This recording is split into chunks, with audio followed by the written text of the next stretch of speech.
Have a seat. We are starting in a few seconds.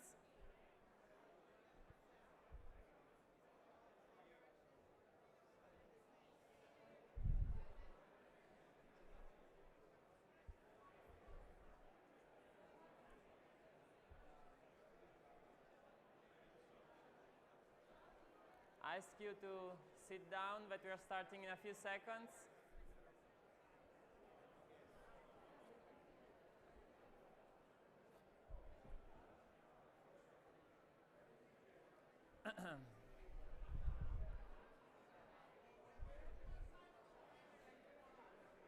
I kindly ask you to sit down, but we are starting in a few seconds.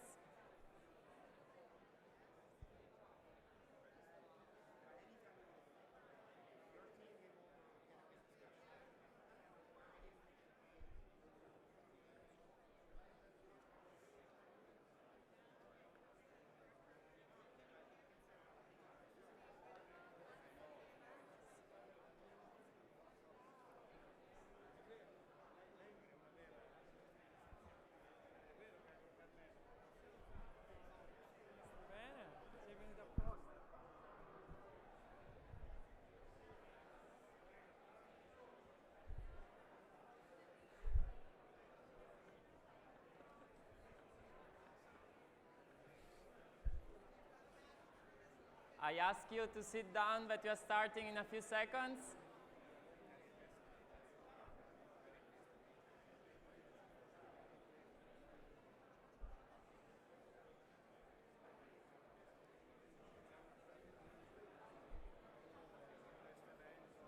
Ho messo la macchina lungo la strada. No, il codice non ero io. Hi, are you Hi. Nancy? Yes. I'm Elaine from Stanford. Hi, nice to meet you. Nice to meet you. No.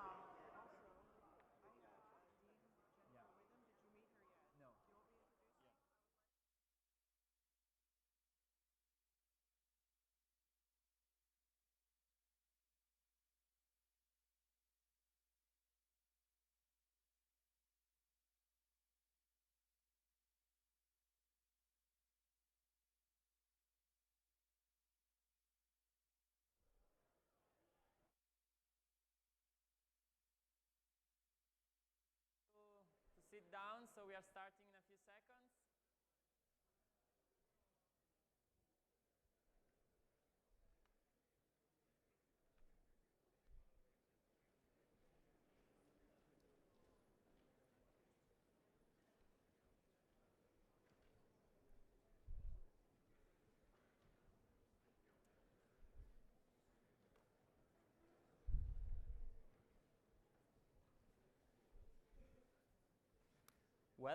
Welcome to the Italy-USA Innovation Forum, the first edition of this forum that want to try to aggregate all the best energy from Italy and US and try to connect here together.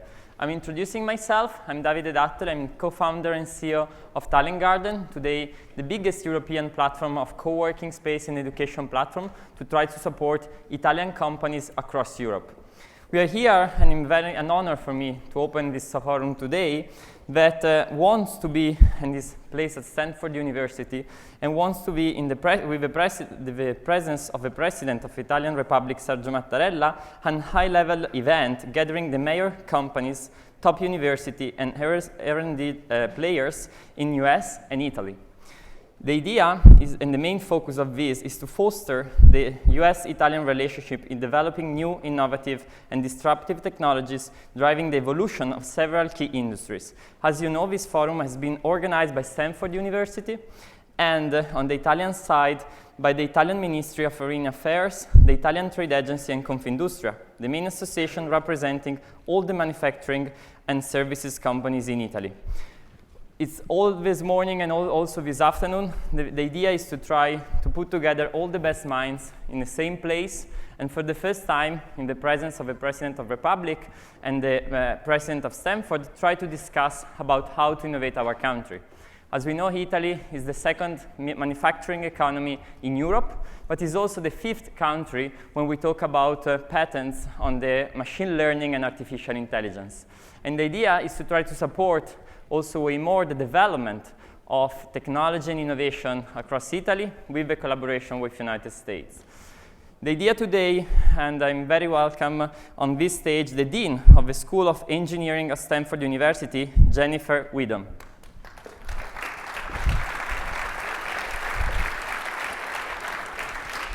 Thank you very much. Good morning, everybody. Benvenuti. And welcome to Stanford. I'm very pleased to welcome all of you here this morning. I am the Dean of the School of Engineering. I'm also a computer scientist. I'd like to start with some very important thank yous. First to Paolo Pisano, Italy's Minister of Technological Innovation and Digitalization. Thank you for coming to visit us at Stanford, and I know we'll be hearing from you later in the program. I also want to thank my two colleagues here at Stanford for their key organizational roles in the event. Alberto Soleo, my colleague in the Materials Science and Engineering Department, and Maria Grazia Roncarolo, co-director of Stanford's Institute for Stem Cell Biology and Regenerative Medicine, and director of the Center for Definitive and Curative Medicine. We're very delighted that Stanford's School of Medicine and School of Engineering are co-hosting this exciting event today. Stanford has also enjoyed support from many Italian companies over the years, and representatives from some of those companies are here today, so welcome to you as well, and thank you very much for your support. Of course, I'm greatly looking forward to meeting with President Mattarella and Italy's First Lady, Laura Mattarella, later this morning, and we're all very pleased to welcome them to Stanford. Stanford and Italy have ties that stretch back more than 130 years, and that's about how old Stanford itself is. Leland and Jane Stanford, who would go on to found this university, embarked with their son on what they called a grand tour of Europe in 1883, and that included a visit to St. Mark's Basilica in Venice. While they were there, Jane Stanford befriended Maurizio Camarino, who was manager and then owner of Salviati and Company, the firm that restored the centuries-old mosaics in St. Mark's. Years later, after founding this university, the Stanfords asked the chief artist at Salviati to create the extraordinary mosaics that adorn our own memorial church. It's a centerpiece of the Stanford campus, and if you have time, I recommend that you visit it. Since that time, Stanford has developed a quite strong relationship with Italy. Next year, we'll be celebrating the 60th anniversary of the Breyer Center for Overseas Studies in Florence. It's Stanford's longest-standing center for students to study abroad, and my understanding is it's one of the most popular among the students. Students who go there spend one academic quarter, about 12 weeks in Florence. They study Italian, of course. They gain a deep understanding of Italy, the European Union, and the Mediterranean region. In Florence, they acquire a genuine appreciation for Italy's contributions to engineering, architecture, product design, and math and science, as well as, of course, history, the arts, and humanities. In addition to our students spending time in Italy, the Italian academic system provides Stanford with a steady stream of postdocs and faculty. Just in the School of Engineering alone, we currently have 8 individuals from Italy on our faculty, and 2 of them are department chairs. And we only have 10 altogether, so 20% Italian department chairs. They're all doing extraordinary research in areas such as artificial intelligence and robotics, autonomous vehicles, space science and exploration, advanced materials and catalysis, to name just a few. So we look forward to continuing to build our cohort of exceptional Italians doing great work at Stanford. Now, as many people know, one of Stanford's long-standing strengths is translating academic research into the marketplace. And I understand that the Italian academic system is moving in this direction with the formation of competence centers, and that representatives from centers in Bologna and Pisa are here today. So I welcome to you as well, and also I welcome the scientific director of the Italian Institute of Technology, who is also here today. Finally, I've learned that Italian scientists and scholars across the Bay Area have formed a network whose mission is to help build bridges for fruitful collaborations and strengthening existing ties. Pierluigi Zappacosta, who helps lead that effort, and incidentally is an alum of our computer science program, is here today also.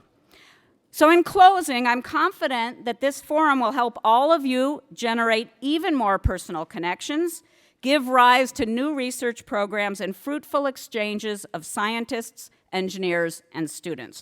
So thank you again for coming and welcome to Stanford.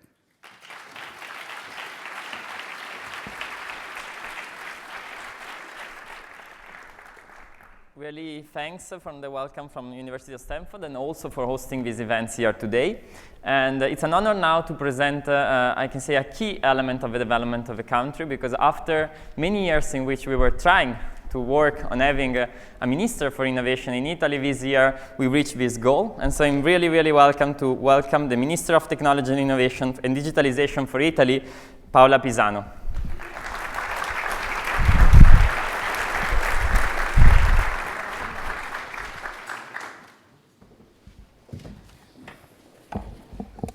Hi, good morning.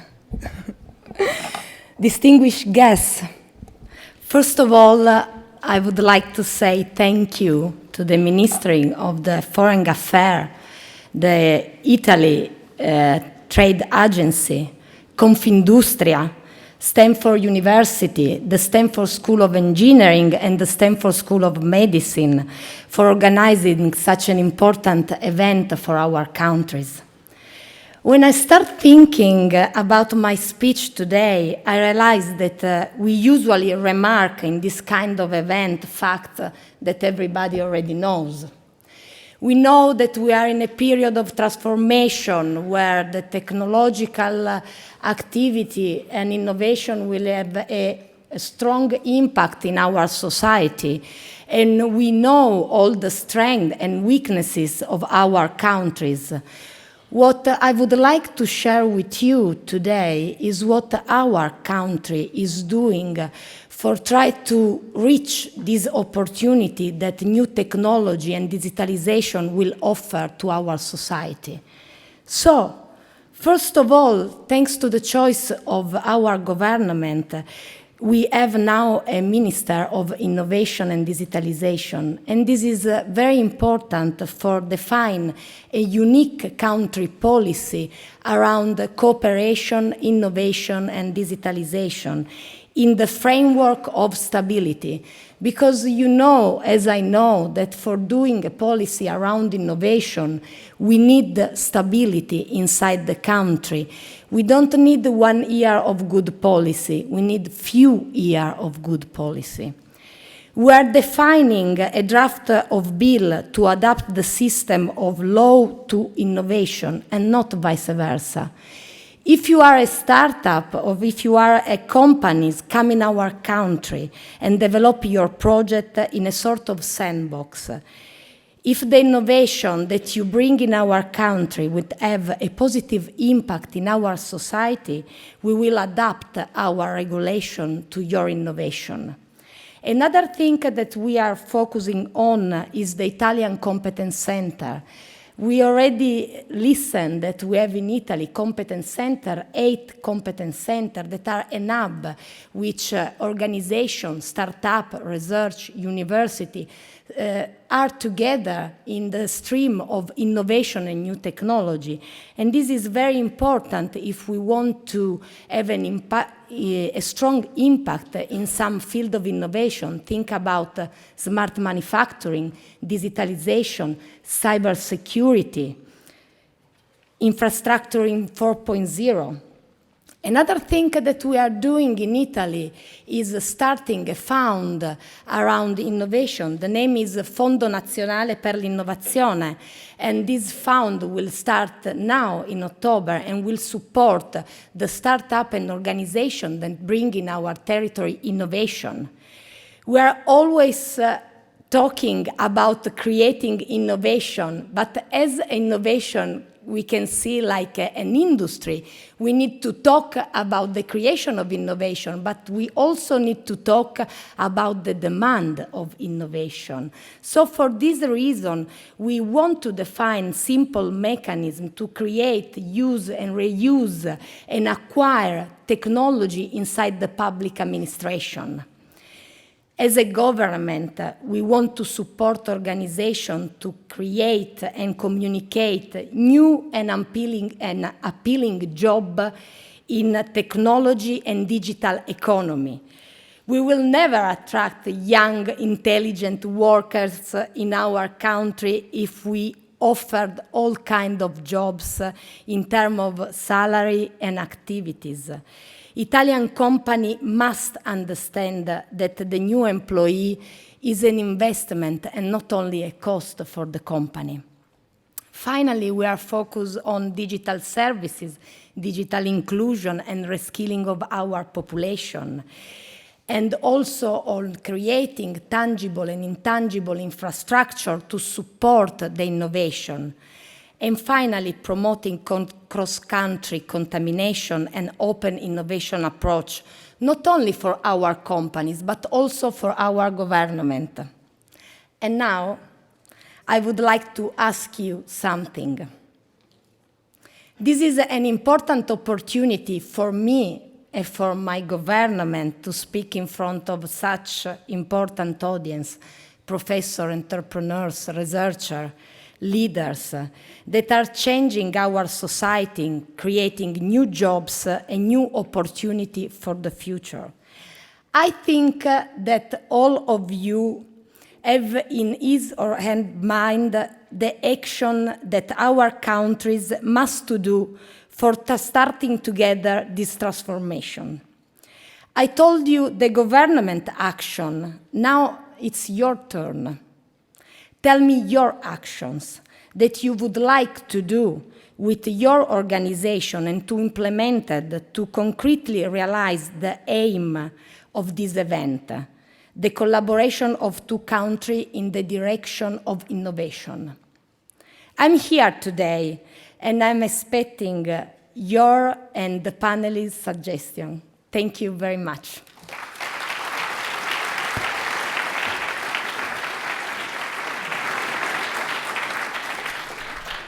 Thank you. Thank you to the Minister of Technical Innovation and Digitalization. I welcome now on board Daniele Finocchiaro, the President of Research and Development at Confindustria.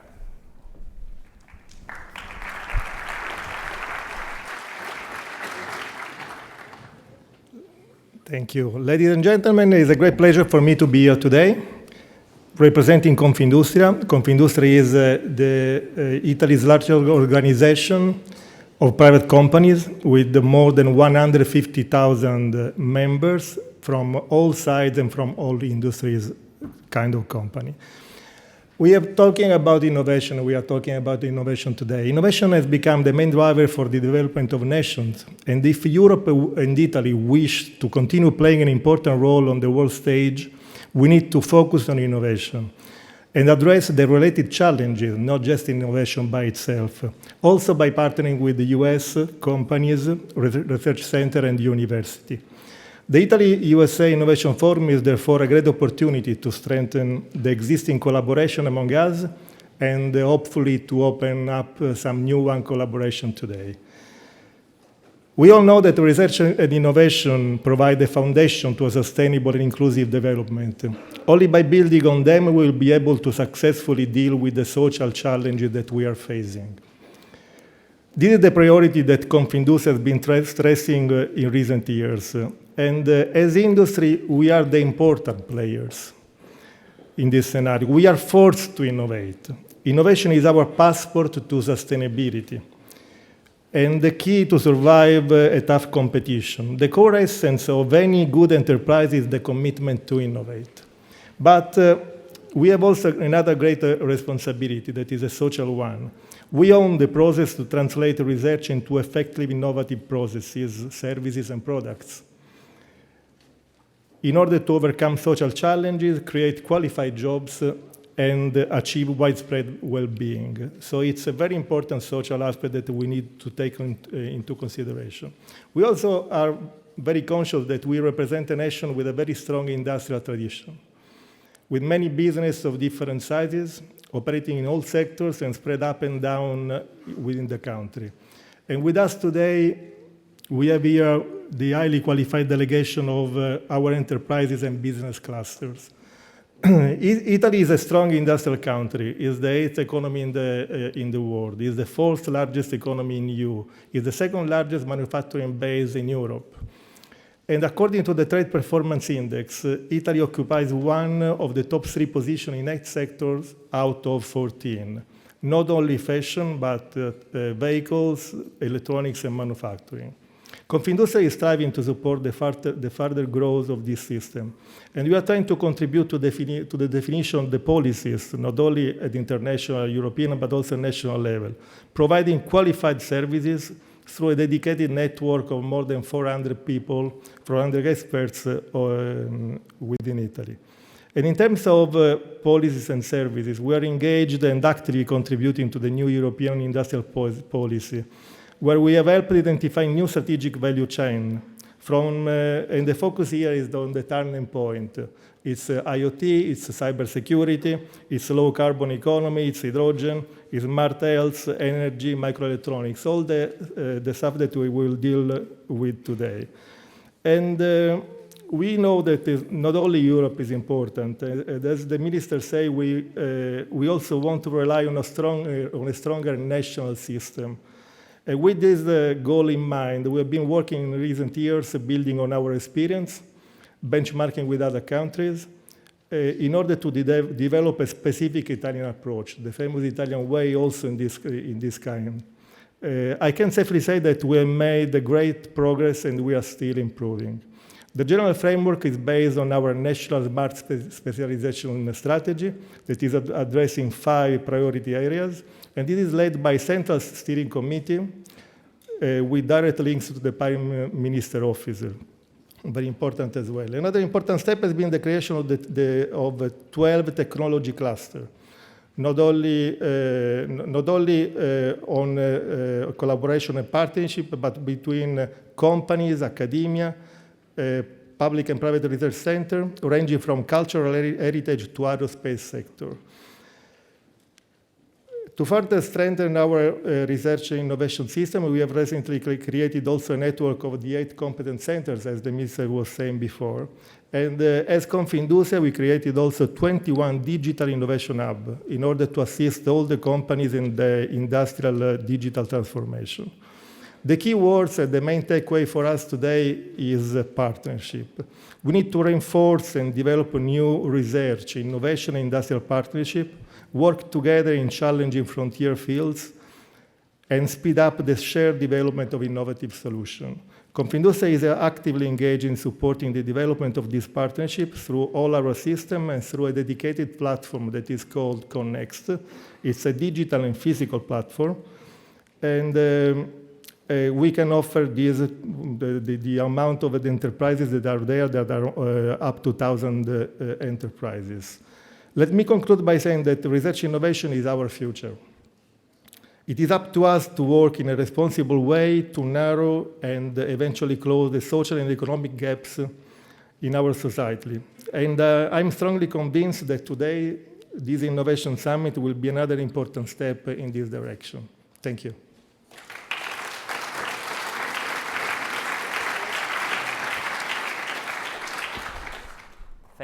Thank you, because Confindustria was a key element in the organization of this forum, and so thanks a lot for the presence and the remarks as introduction. As the next remarks as the opening, I invite on the stage the President of Italian Trade Agency, Carlo Ferro.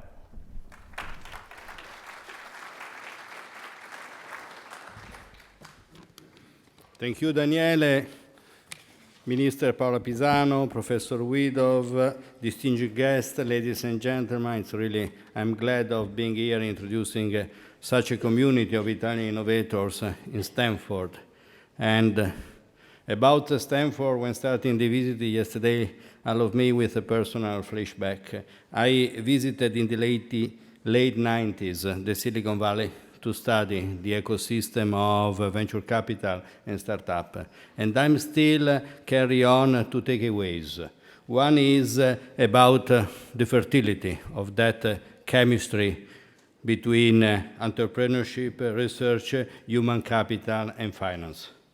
The other one is how much and how large was the number of Italians successfully contributing to that ecosystem. So I believe there is no need to emphasize about the technical skills, the talent, the creativity, and the entrepreneurship of the Italians. We don't need today to remind the 5 centuries since Leonardo da Vinci. You are very familiar about that, and many of you are business partners of Italian companies in technology-driven industries.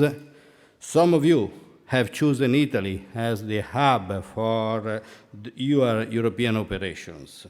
And by the way, talking about a real fact, I see here the representative of management of our store, a company that I wanted to thank for having a few months ago established their European activities and operation for cloud-based services in Genoa. You made an excellent choice. A few numbers may help on highlighting Italy beyond the well-known reputation as the third largest economy in the Eurozone, the second manufacturing economy in the Eurozone, the second largest exporter of goods from Europe. But Italy is also among the world's top 10 players in many sectors of innovation. First in the European Union for patent growth rate, second in the European Union for the number of employees in technology-intensive manufacturing, third spender in the European Union for research and development in aerospace, defense, and security, first in the European Union for the production value of the pharma industry, 52% of which being exported. Another number you may be less familiar is that the American Chamber Survey in 2018 has reported that 90% of business from around the world recommend Italy as an investment destination. 85% based on talent and qualified resources, 60% for tech and innovation skills. The Italian system altogether is pursuing an accelerated plan to digitalize the public sector, to incentivize the industry shifting towards smart manufacturing, and to promote the evolution of society towards the Internet of Things. And Minister Pisano has already talked about this initiative.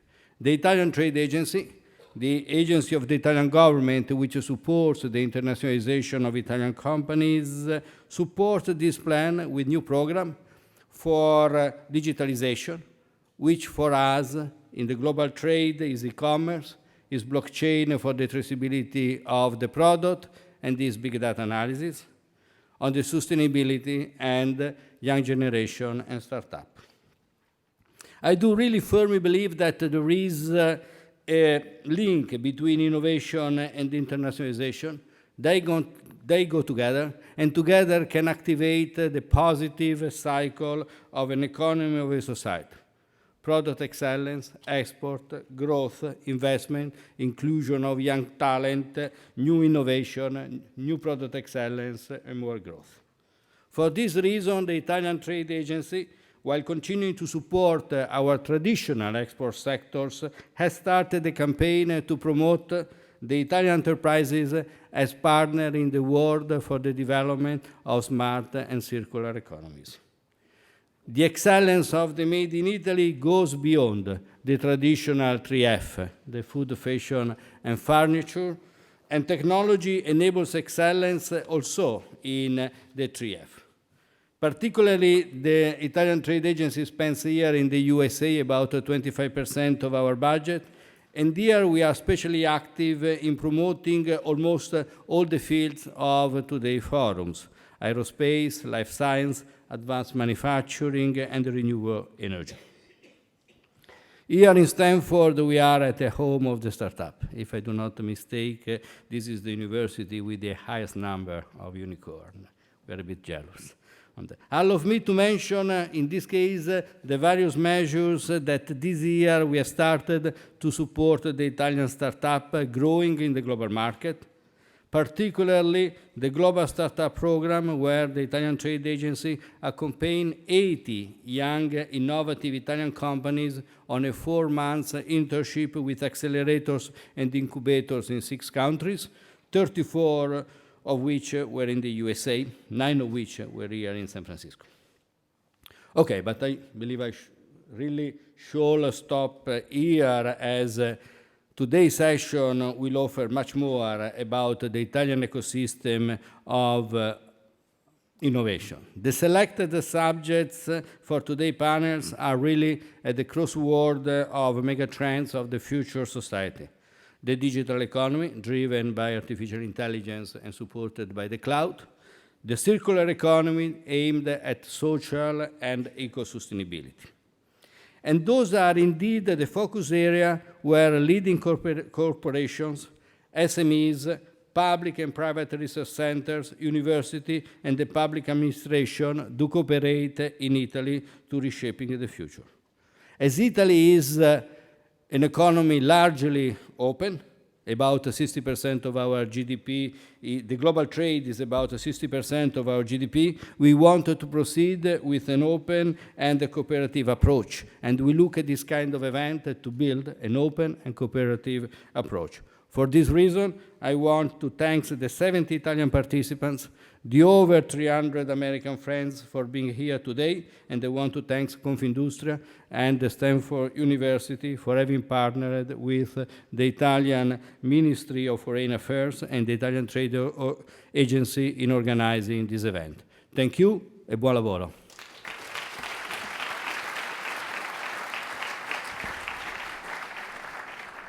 Thanks a lot to the Italian Trade Agency. And we close this first part of initial remarks of the presentation of today, and we enter in the panel discussion. And the first panel will be about the big data, machine learning in life science, robotics, and artificial intelligence as the first element to discuss and to see different point of views on how on this topic we're going. And I'm inviting on stage Giorgio Metta, the Scientific Director Coordinator of Italian Institute of Technology, Anka Dragan from University of California, Berkeley, Maria Grazia Roncarolo, Co-Director, Institute of Stem Cell Biology and Regenerative Medicine at Stanford University, Thomas Siebel, Chairman and CEO of C3 AI, and Sergio Bertolucci from University of Bologna and Italian Competence Centers.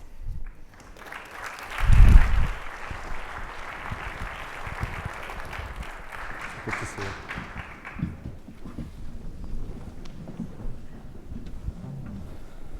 So, well, good morning, and being given here the role of moderator, which means that you speaking and just asking questions. No, but I mean, I was also told that we're free to follow whatever path the discussion will lead us to. I will start with a question, trying also to give you room for an introduction on what you do. Maybe I'll start with Anka, UC Berkeley. A colleague in robotics, and especially working on human-robot interaction, and studying, in fact, machine learning and AI for human-robot interaction. So I'd like to ask you, well, your perspective, what's missing, and yeah, what do you think is the big challenge in human-robot interaction? Can you hear me? Yeah. Many big challenges, maybe 2 fundamental ones. Let me start with what we've actually made some progress on. What we've made some progress on is you specify some task for an agent or a robot, and we're getting better at having that robot solve that task if it's working in isolation. And the first fundamental challenge is that we're not building robots to work in isolation. We're building robots to work in our environments around us and in collaboration with us. And that it turns out it's easier to make a robot empty a dishwasher than it is to have a robot empty a dishwasher when you're around, maybe actually collaborating with the robot to empty said dishwasher. So I think this is the next challenge. If you think of autonomous vehicles, if the problem were have autonomous vehicles go around and on empty streets, no pedestrians, no human-driven vehicles, we'd be done. The reason we're not done is because there's pesky humans around, and we need to anticipate what they're about to do, and they need to anticipate what we're about to do, and so on. Something that we humans are so good at, it's so seamless for us to coordinate with each other. I think that's sort of one of the next frontiers for AI. And then the other next frontier, I'd say, is, remember in the beginning, I mentioned we're pretty good at getting robots to do tasks that we specify. And I think the other next frontier is getting these agents to do the correct task, which is not always what we specify, right? So if you think about recommender systems, one really interesting thing is that they're getting pretty good at giving you an article, a news article that you'll actually want to click on, right? They're getting pretty good at anticipating what you'll be interested in reading. But then what does that lead to down the line? It has all these unintended consequences where you get to see more and more and more of the thing that you actually want to read. And your political views get more and more extreme and polarized. And so I don't think that, recommender systems intend for that to happen, but there are a lot of political consequences, right? Some of them maybe not what we actually intended.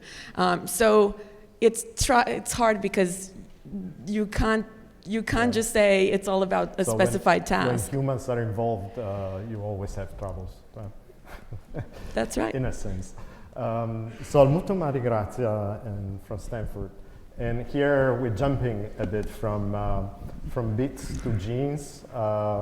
So what is the next big challenge in medicine? Well, we are jumping to humans.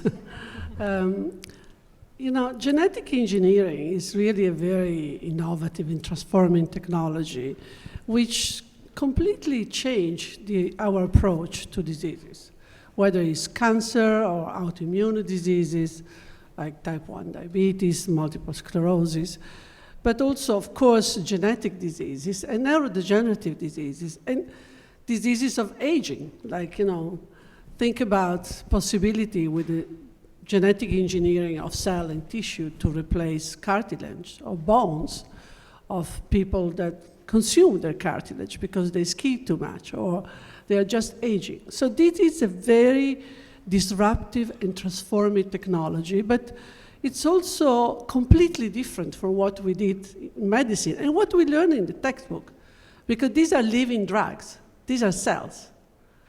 And when you are dealing with a living drug, you cannot think that you can get it off the shelf of a pharmacy, or it's not a pill or an injection or a surgical intervention. This is a living drug that you give to a patient.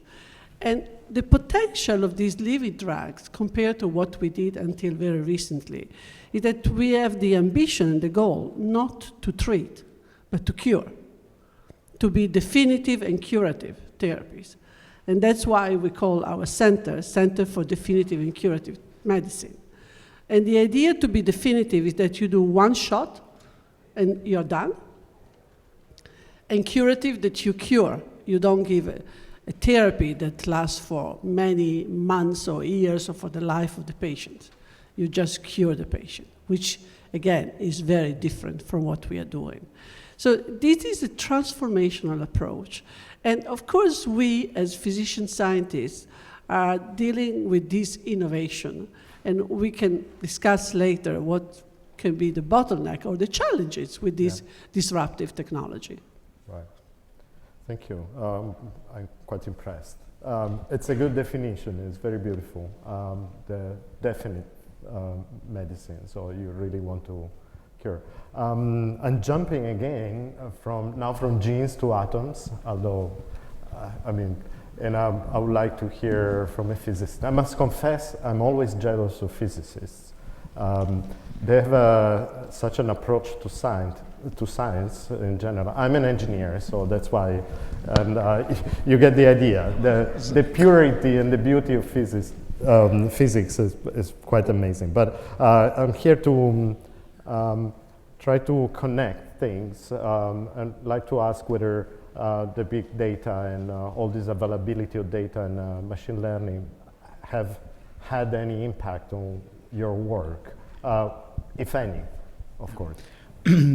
Yes, thank you. I think they do. They do a lot. We are in a perfect period for fundamental science because we have finished all the known unknowns. So there are two good things, is that we have just to discover new things because the known unknown are not enough to explain the universe. And the other thing, the good thing is that we will not be unemployed soon because there is a lot to do. We have learned since many years in fundamental science that you don't do science if you have not a circular approach between science and technology. And we constantly learn, even theoretically, from the demands that technology puts to us. And one of them, a typical thing, is machine learning. We in the experiment I'm involved in are producing terabyte of data per second, and they will produce even more, petabyte of data in 5 years. The approach that we had before was no longer tenable. You cannot scale it up analytically. So we started become humble again, and we started looking what other people are doing in more holistic way. And we are starting again, restarted machine learning, deep networks, and we are learning a lot, and we are improving our way in which we look at things by order of magnitude. Now, in most of our analysis, we have gained with the same hardware factor, which are 2 orders of magnitudes and more. Of course, it's good that a community like us does it, because we are skeptical by construction. You are not a good scientist if you are not optimist at heart, paranoid in the brain.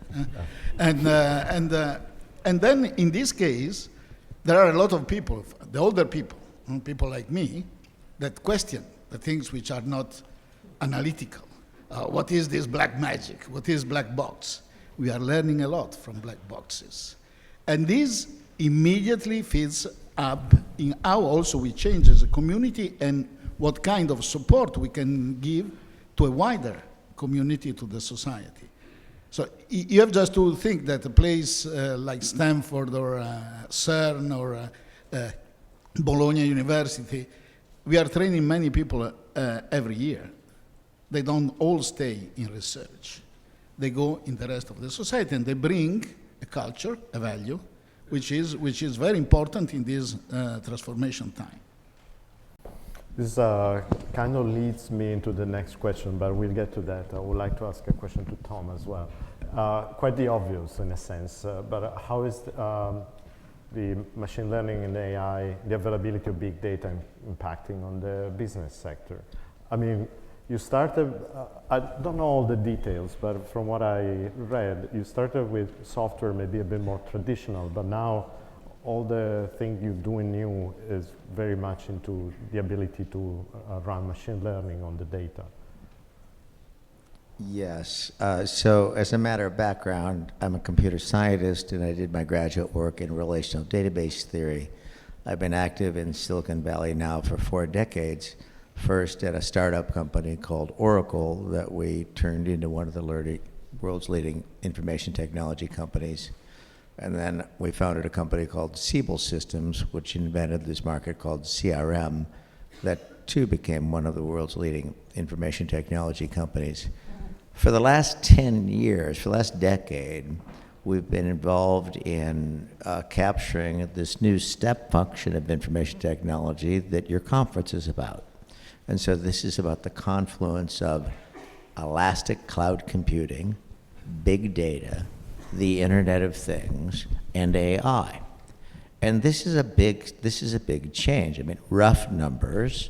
Okay, in 1980, the worldwide market for information technology was about $50 billion.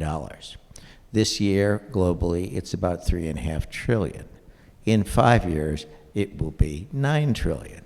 And this next step function of growth is all about the application of these new vectors of technology that I've spoken about.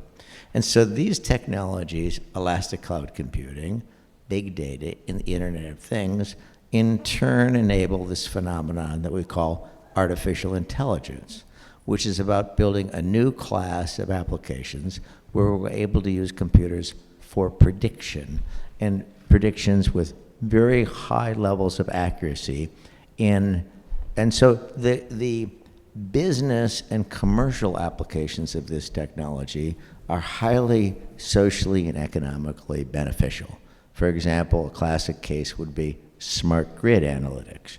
The grid, electronic grid, like at Enel in Italy, and Enel would be the largest grid operator in the free world, with, I think, 60 million meters in 40 countries. Putting that in perspective, there are roughly 100 million meters in the United States. So this is a big grid, okay? And this grid infrastructure, the grid is the largest and most complex machine ever built. According to the National Academy of Sciences, the most significant achievement of the scientific achievement of the 20th century. And it's going through an upgrade this decade where $2 trillion is being expended to upgrade this grid, this thing we call the smart grid, so that all of the devices are remotely machine addressable. The smart meter, transformers, substations, reclosers, capacitance banks. So this thing is highly censored.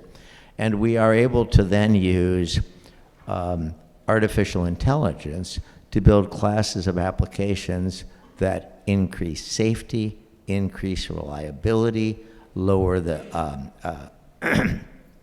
increase cybersecurity, reduce the amount of fuel that it takes to power the grid, make advances in clean energy sources from wind and power, and this problem that we call distributed energy resource management, and then reduce the greenhouse gas footprint by a factor of 2. So this would be a classic case of applying AI to business problems. The world's leading, I mean, by far, and so the grid operators in the world are doing this in a big way, whether it's Exelon or Duke, New York Power Authority, Con-Ed, Engie in Paris, but by far the world's leader in this space is Engie. I mean, Engie is way out in front of this in breeding, cost efficiencies, safety, reliability, cybersecurity, clean energy. So, excuse me, by far the world's leader is Enel. I'm sorry, I misspoke. It's Enel in Rome, and it's really quite exciting to see what these people, what's happening there. Cool. I'll like to hear more. We're here to hear also about cooperation. So my next question is more on the cooperation models.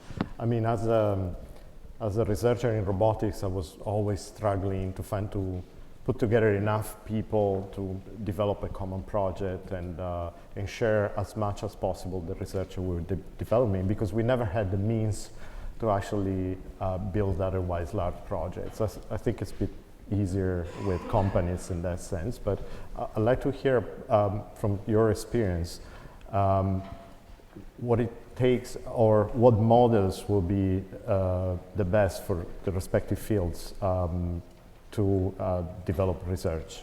Would you go openly? Research often is competition, but you often have to build network. I mean, I guess in physics this was a necessity. Would you like maybe to comment on that, Sergio? Yeah, I think that the model has just to be realistic. So it has just to balance collaboration and competition. There is a term which has been invented for that. It's called co-petition. Physics, for instance, big experiment are working on that. You have just to collaborate because you don't get there, You compete because you would like just to be first, first across the pond. There is a noble fight between US and Europe on next discovery within the experiment themselves, among them. So this thing is, is possible because there is a common ecosystem where people move. And so essentially there, you can set simple rules. In Italy, one of the efforts now is just to create the ecosystem of innovation. Because we have a situation where we have excellencies and the broader and the wide distribution. If you create an ecosystem, what you do is that you move the peak to the higher value and you make the distribution narrower, which is what you want. In order to do that, there are many tools that one can use, and some of them have been discussed before, presented by the representative of Confindustria and by the minister. There is, for instance, there have been formed 8 competence centers, which are public-private consortia, which essentially work starting from the excellency just to make this distribution narrow through 3 lines. One is that you have just to do real things, not projects. And so there is a very strong focus on that. The other is that you have just to train people and become a place where people can do training and so on. And the third one is that you have just to be advisor and counselor. So all in all, you have just to be an evangelist. Mm-hmm. And the idea, this is a fresh thing. They have just started, they collect the best of the Italian industry and the Italian academies and research centers. And at the next workshop, in 1 year, we can check the progress, and in 3 years, we can declare success, I hope. Mm-hmm. What about medicine? Well, in medicine, we are not so well adjusted to cooperation networks. But in the field of genetic engineering of tissue and stem cells, we need to go there. Because now there is clearly an imbalance between a tremendous amount of fundamental discoveries, a breakthrough, and very few drugs that hit the bedside and cure patients. And this imbalance is related to the fact that this is a challenging form of cure because are living drugs and is personalized, customized to the patient. So each patient has his own drugs, but also because people and teams, excellent team, work pretty much in isolation. And in this field, Italy is a leader. But when you look at the number of patients that have been treated with stem cell therapies in Italy, it's too small. And Stanford has, on the other hand, incredible technology, incredible discoveries, but is still in the phase of building the infrastructure to navigate what we call the valley of death of translational medicine. So I think that a network of people getting together to share knowledge, to share infrastructure, would be incredibly beneficial to accelerate and facilitate this new therapeutic modality. We also need industry, because there is no doubt that the academia, because this is personalized medicine at the extreme, is very well equipped to push to the bedside. But once it goes to large scale, commercialization, and making these therapies, this cure, available for every patient in need, we need industry. So this network should be a network between Center of Excellence in Italy and the United States, Stanford, Berkeley, UCSF, and many other institutions in this country, but also industry. And the network should be around areas of regenerative medicine, genetic diseases, cancer, and so on. And I think that this would be incredibly powerful to really change the face of many incurable diseases that today we have no options.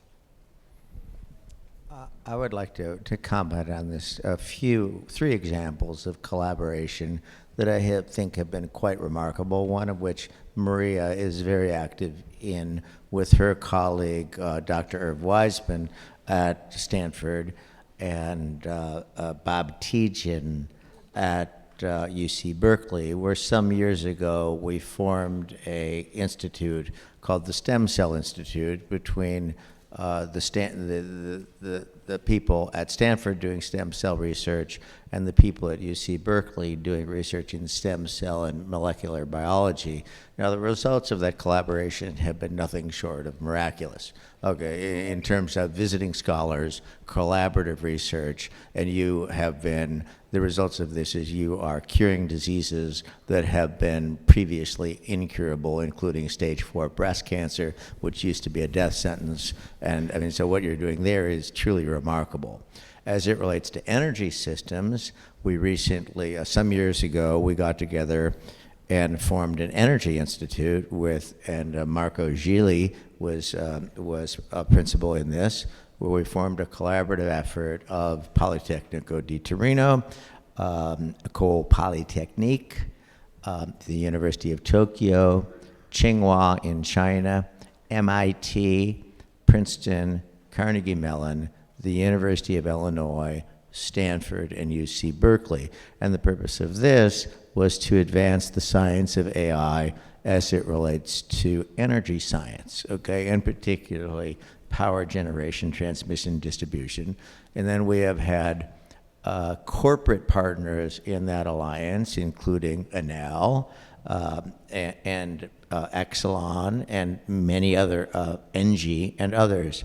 And in terms of advancing the underlying science of the algorithms associated with AI to increase the safety, lower the cost, lower the environmental impact of power generation, distribution, and delivery, the results there have really been quite remarkable.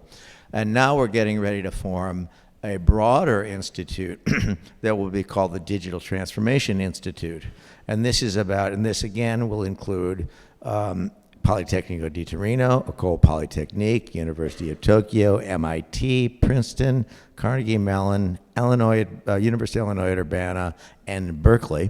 Okay, and the idea there is to advance both the social sciences, okay, and the machine learning sciences associated with digital transformation across sectors, aerospace, travel, transportation, oil and gas, utilities, what have you, not only in terms of the advancement of the underlying science, think machine learning models and deep learning models that solve problems that have not been solved before, but perhaps most importantly, as it relates to the soft sciences, the hard part is not about big data and AI. The hard part is about the change management in terms of how we change the way that we compensate people, the people we manage people, the way we reward people to adopt these new classes of technologies. So I think these are three examples of highly collaborative public-private sector initiatives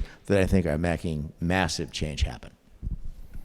I'd say that to be practical, from two students working in my lab together to multiple universities working together, I think what makes collaboration actually work versus people spreading off and doing their own thing independently is when they have complementary skills to bring to the table. I can't do the thing that I want without you doing also part of it. And you see that in research, you see it across different countries actually, because the style of research in Italy is a little different, at least in robotics, than the style of research in the US, and they're very complementary. I think you see it with academia and industry. We're starting to see many more collaborations between, at least in computer science, right? Between academic partners and industrial partners, because we're in this era where industry has access access to the data and to the compute, right? And so it's hard in some areas to do what you want without those industrial partners. And that's important. And then the other thing that's important is that AI, at least, is not just about computer science. So it's about statistics and economics and cognitive science and sometimes neuroscience, and I'm forgetting 5 other things, but they all kind of have to come together for us to make tools that are actually useful to real people. And certainly not one person can have all of that knowledge in their brain, and then you have to collaborate. So I think setting up good collaborative structures is thinking very deliberately about what are the complementary skills that will need to come to the table. Well, if I can add something, as an Italian that worked for many years in Italy and in the States, back and forward, twice, the collaboration between Italy and United States is by definition a successful collaboration, because there are very complementary skills. And really, I witnessed that in my own field, which is stem cell therapy and gene therapy, that really when Italians and American scientists get together to collaborate on specific problems, there is a tremendous amount of synergy across fertilization.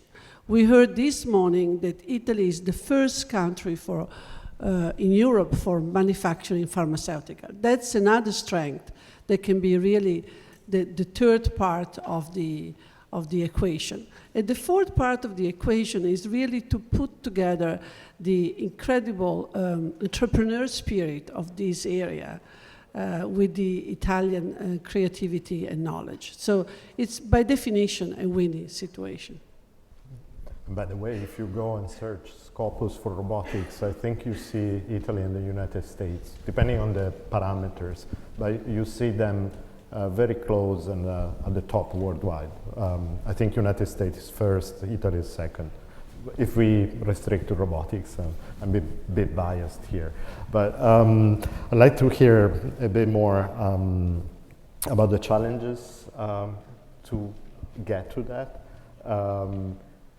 Are they technical, financial, mental? You were saying it's a matter of changing the attitude, or there are obstacles that we have to remove before we get there. For instance, in Europe, there's a large discussion about creating a network of various networks for the development of AI, and some of them are asking for, okay, let's create something like the CERN for AI.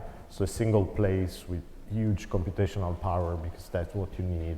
Others have different opinions. I'd like to hear from you whether lacking infrastructure may be an obstacle to get this to come true, whatever your project is. Let me take a shot at this, okay? I mean, I believe that as it relates to the enabling technologies to realize the social and economic benefits of AI to commercial, industrial, and government processes, that the underlying enabling technologies are in place. Now, that doesn't mean that we won't find accelerators, but the most important development has been this development of the elastic cloud. I mean, this is huge. Okay, effectively what the elastic cloud gives us, first introduced by Amazon Web Services and now being accelerated by Microsoft through Azure, the elastic cloud provides us virtually infinite computing capacity at what is approaching zero cost. And by the time Satya and Jeff Bezos get through slitting each other's throats, it will be zero. And infinite is a lot of capacity, and zero is a low cost. Now, it wasn't that long ago, and many of the people in this room have done computing on 8-bit processors at 300 hertz cycles. And you can remember when storage was something that you moved inside of the machine room with a forklift, right? It wasn't that long ago. I mean, I computed in that environment. Today we compute in this elastic cloud where we can spool up tens of thousands of virtual machines, okay, in milliseconds, each of which are capable of doing, 64-bit floating point operations at 3 gigahertz cycles.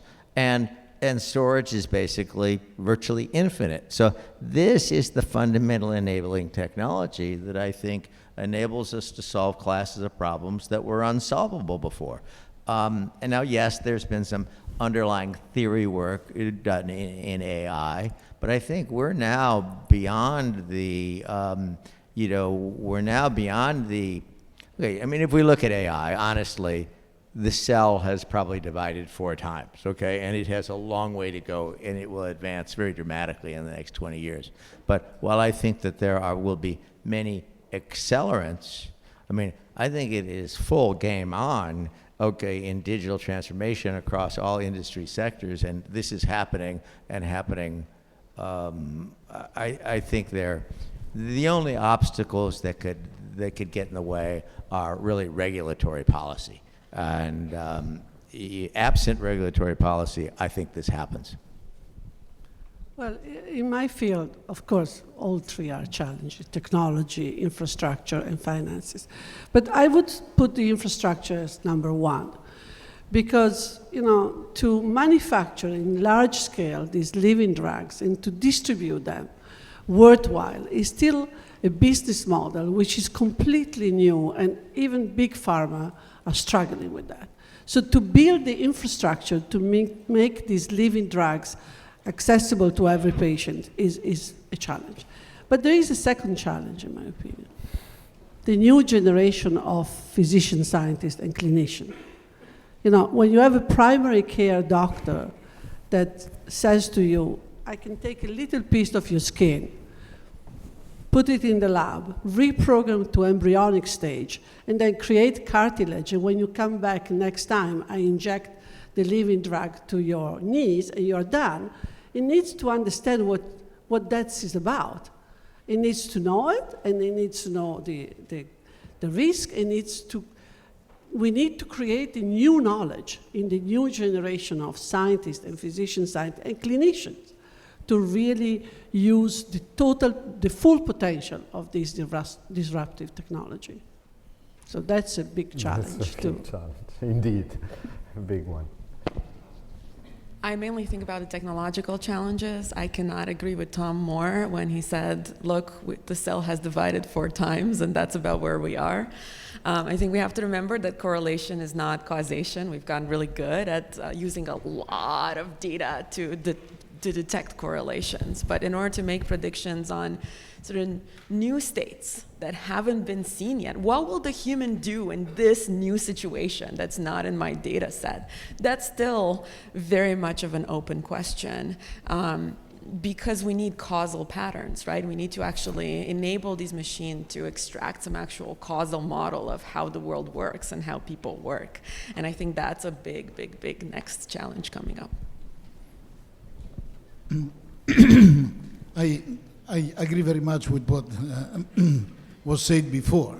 In this moment, one of the real challenges is, as a philosopher said, that we are building the raft while we are swimming. So then there is a big transformation. We have just to work with it and understand it, and if possible, steer it. Because this, you cannot change. I mean, as Thomas was saying, the answers are already here. We miss a lot of good questions sometimes. So we have just to redefine all the chain of value. For instance, there is a commodity which is not overabundant, is our attention. Computers are faster, things like that. Our brain has a finite capacity. Mine is particularly small, but it's finite for everybody. So what is the worth of it? Who has the right to occupy this part of my attention, which is a scarce resource? And this is the impact of that all this technology will do on the world. In the meantime, we cannot sit here and think only in a philosophical way, because in the meantime, we need just to swim, because the technology goes on, the new ideas goes on. So essentially, we have just to be very pragmatic on one side, do things in which we do all the, we manage with real cases.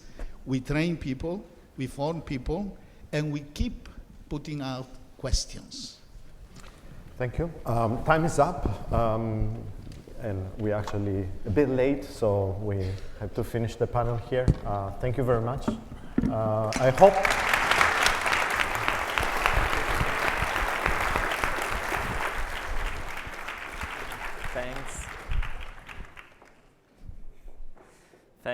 Thanks to Giorgio Metta, the moderator of this first panel, Anka Dragan, Maria Grazia Roncarolo, Thomas Siebel, and Sergio Bertolucci, for discussing with us about the big data, the machine learning, artificial intelligence, and robotics.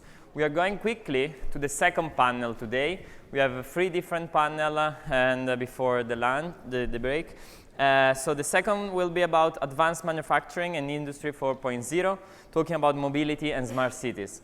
And to lead this, I invite on stage Marco Pavone, Director of Autonomous System Laboratory at Stanford University, Anthony Dean, Director at General Electric Additive, Noam Ohana, Managing Director of Exor Seeds, and Luca Mannelli, Chief Digital Officer, Ansaldo Energia, and President of Italian Technology Cluster about Intelligent Factories.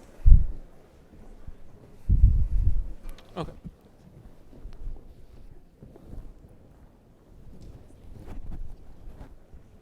You already met.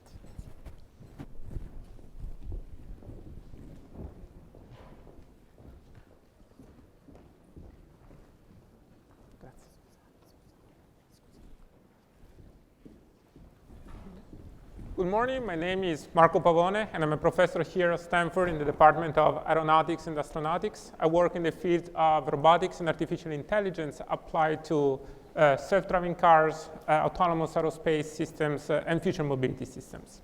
Here on stage, I'm joined by a distinguished group of panelists. Noam Ohana is Managing Director at Exor, one of Europe's leading holding companies with investment in an impressive set of companies such as FCA, Ferrari, The Economist, and Juventus, and he's also a graduate of Stanford University. Dr. Anthony Dean, he received a PhD from Stanford and joined General Electric in 1992, and since then has served in a variety of research, engineering, leadership roles. He's currently leading the additive manufacturing group at General Electric, and I just found out yesterday that I've been advisor of his son for the past 2 years. And finally, Luca Manuelli, he received a degree in economics from Lewis University, and since 2012 has been working at Ansaldo, leading the digital transformation process within Ansaldo, which is one of the key players in the power generation market. He has a number of key roles in leading digital transformation in Italy. Among other things, he's a member of the task force of experts coordinated by the Italian Ministry of Economic Development to support the launch and implementation of the Industry 4.0 national plan. So this panel covers a wide range of technological domains, from additive manufacturing to mobility system, energy systems. However, all these technology domains have in common that they are currently being revolutionized by the digital transformation process, which is characterized by access to unprecedented computational capabilities, availability of a huge amount of data, and of course, use of new technologies in AI. With this in mind, in this panel, I would like to address 3 main topics. First, how such a digital transformation process is transforming your line of business, in particular in terms of opportunities that are ripe for investment and research. Second, if and how such a transformation process, besides the positive impacts, is also leading to negative societal impacts, such as job displacement, privacy concerns, excessive power to a small number of stakeholders, and so on. And finally, how all these technologies can be best addressed by new forms of industry-academia partnerships. So let's start maybe with Luca on how the digital transformation process is affecting the power generation market, and in particular Ansaldo. Okay, thank you, Marco. This is a very important impact of digitalization in power generation, as you already mentioned. Digitalization, together with decarbonization and decentralization, is one of the 3D strategic drivers in the power generation. And for a company like Ansaldo Energia, that due to the strategic partnership with Shanghai Electric first and the acquisition of the Alstom heavy-duty gas turbine later, has become the third player of power generation, digitalization is a key lever to differentiate its value proposition. And this is particularly important applied to our product, gas turbine, steam turbines, generators, power plants, and to make possible a more and more strict integration between the product development and service, because this is another key trend of our market. We need to support our customers to extend the life cycle of the product from one side, and from the other side, we need to support flexibility, because of course, the introduction of the new renewable sources make the gas turbine power plants needed to support this in order to guarantee the best exploitation of the grid.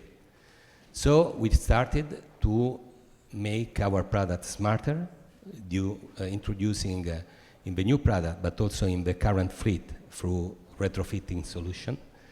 Smart sensor able to generate data that we collect and we put in the data lake together with our partner. So there is a new collaboration process with our customer. It's a partnership because we share information, data, capability to apply new algorithms and big data, and to generate two new applications like asset optimization and predictive maintenance.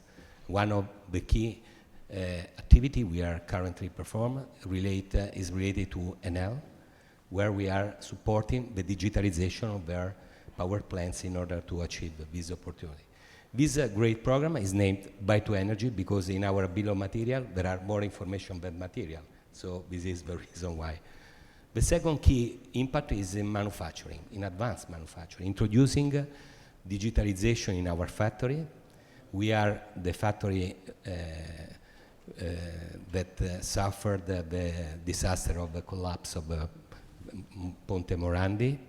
And we started our Lighthouse project, the first one of the Industry 4.0 Italian plan, 1 month before the tragedy of the Morandi Bridge. For us, it has been very important to try to transform a tragedy into opportunity, introducing digitalization in order to have the possibility to exploit all the key Industry 4.0 technologies to be applied to all the manufacturing process. And this not to make our people being substituted by new technology, but to make our people able to take decision and to act process supported by information. So the final aim of this 3-year industrial R&D plan, where we have an investment of 50 million euro, is to have really a data-driven factory.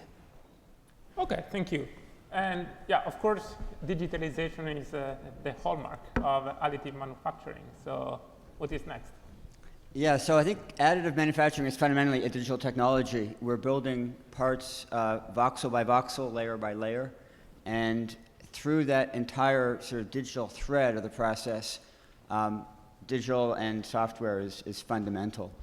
I like to think about it as it's disrupt or be disruptive when it comes to additive manufacturing. The design possibilities are very big when you have the freedom to create shapes with material systems that are still being developed and new.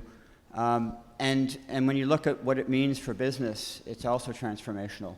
Because if I can print a part, do I need to store it?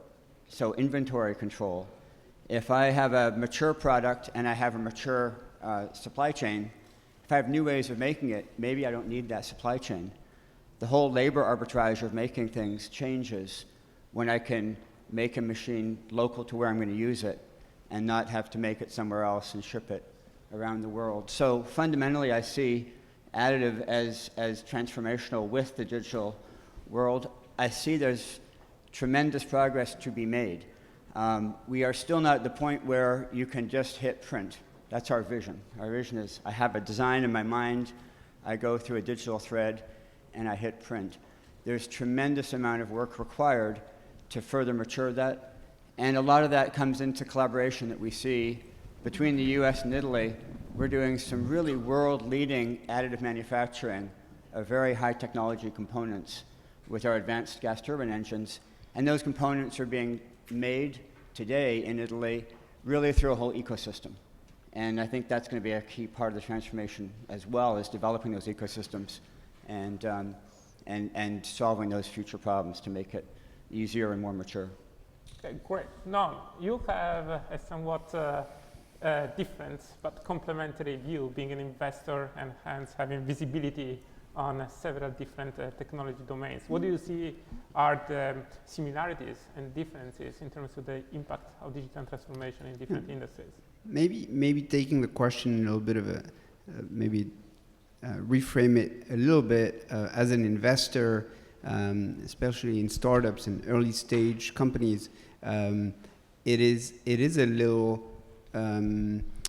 bizarre that we are looking for transformational technologies, big disruption, but the way that we operate as capital allocators is hasn't changed very much yet. There are some experiments, but if you think about the way that capital is allocated in financial markets, and there, I think you could tell digital transformation already had an impact.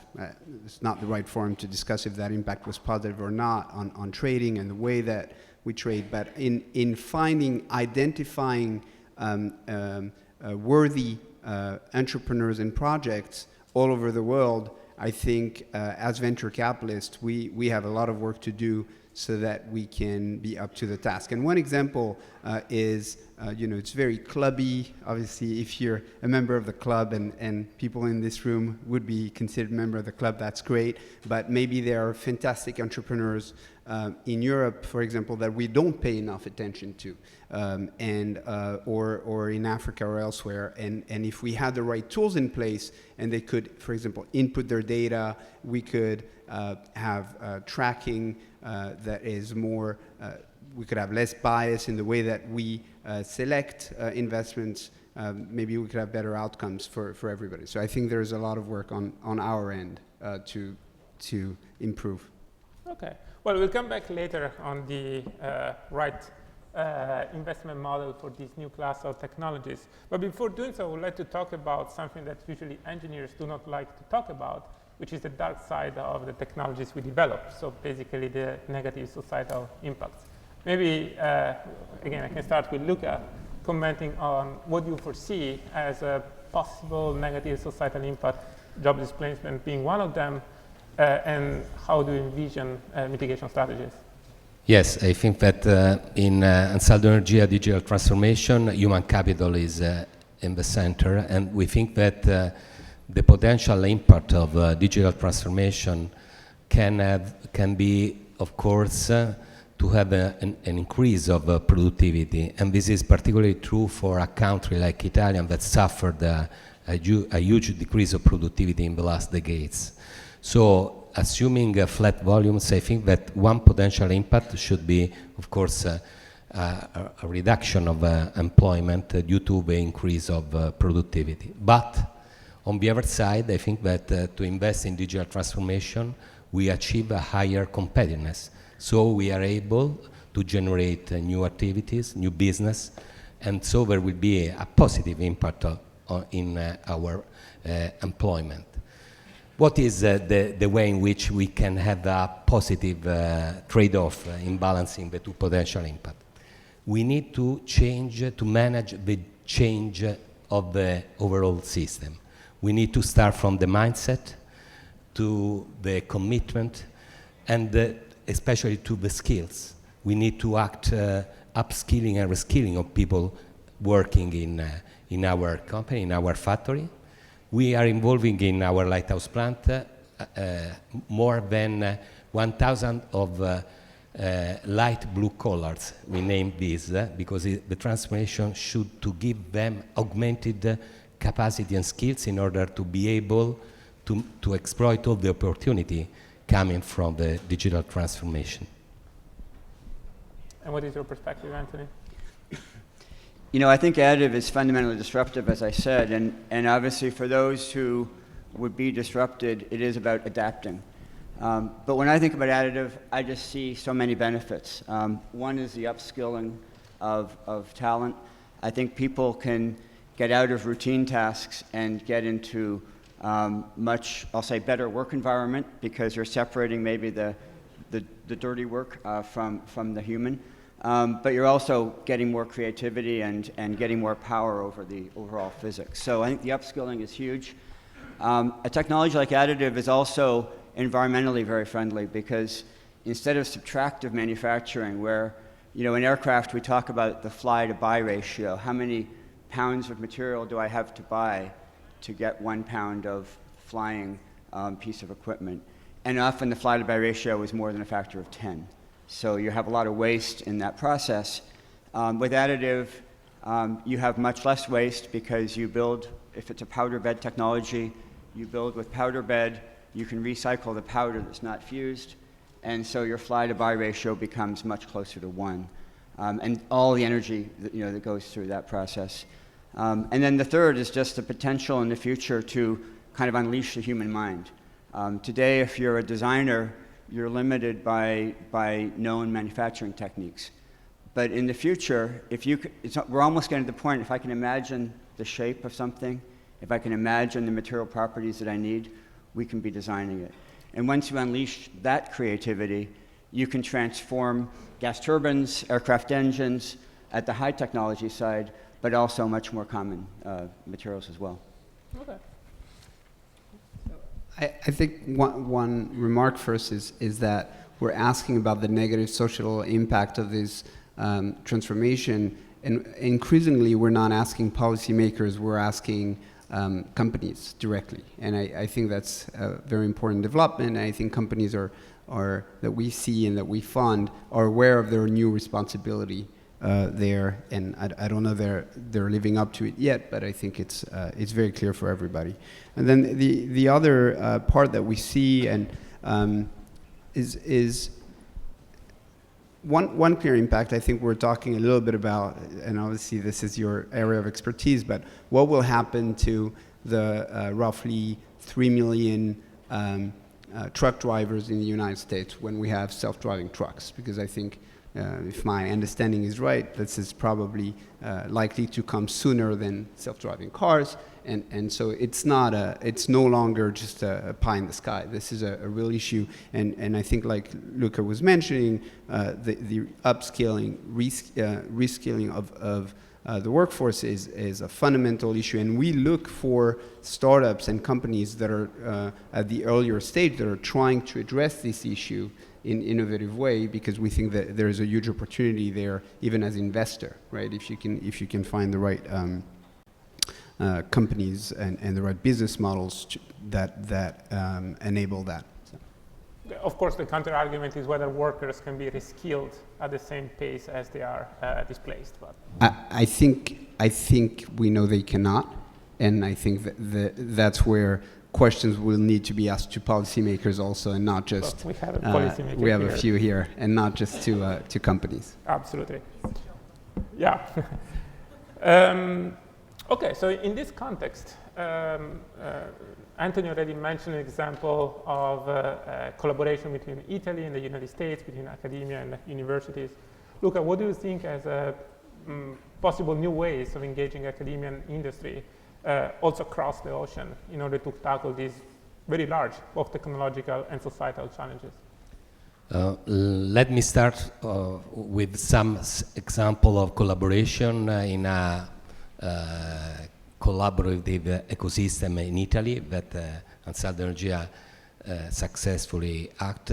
For example, the collaboration with the Italian Institute of Technology with my friend Giorgio Metta. We developed together a micro robot to perform a digital inspection in the rotor of a generator, because we have an issue. There was no space for humans, for technicians to perform this, and we are able now to do this without dismounting the generator. This is very important because it's a concrete way in which we use robotics to augment the capability of the technicians. And that information go in the data lake to support the predictive maintenance approach as well. Secondly, there is here Mr. Pisano, and I like to share with her this example. We launched for Lighthouse Plant a call for innovation. In Ansaldo Energia, we love music. We named Digital X Factory. And we have 160 startups participating in our call for innovation. 80 projectual proposal that we analyzed with the support of Politecnico of Milan and University of Genoa. And at final pitch, we have 11 startups, and 6 of these startups work in the Lighthouse Plant.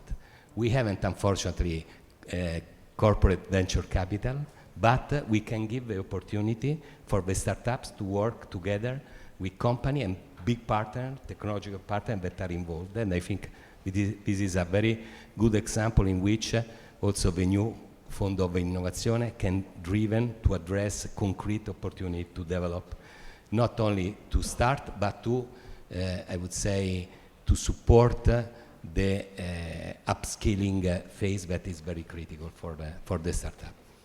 Finally, I want to spend some words about the Italian cluster intelligent factories. We are already running a collaboration program with United States involving NSF and IST. We have the chance to arrange 2 workshops, one in Washington with the support of the embassy, of course, and the last one in Parma last year.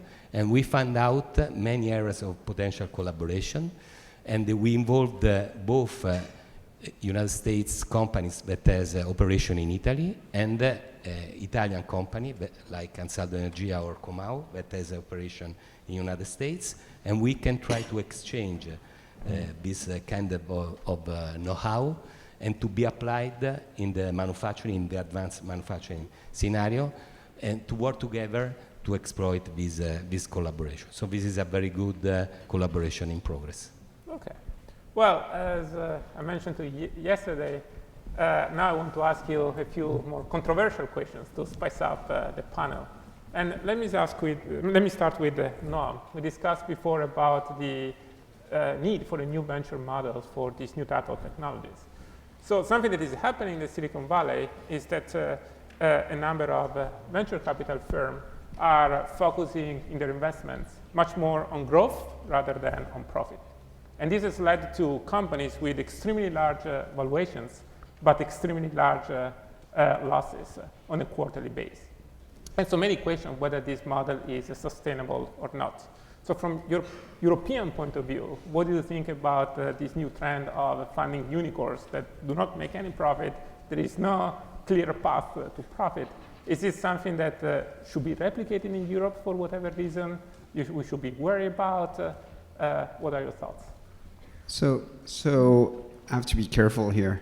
But I'm telling this to myself and imagining John Elkann in the background, saying you have to be careful. But I would say one thing is that common sense is important in investing and managing this company, and that it looks like the lack of judgment of at the governance level became a problem, because it's easy after the fact to say, it was unreasonable for these founders to be solely focused on growth and not on unit economics, not on profitability. But for some of these unicorns that you were mentioning, you already had pretty substantial board in place that are supposed to give some oversight.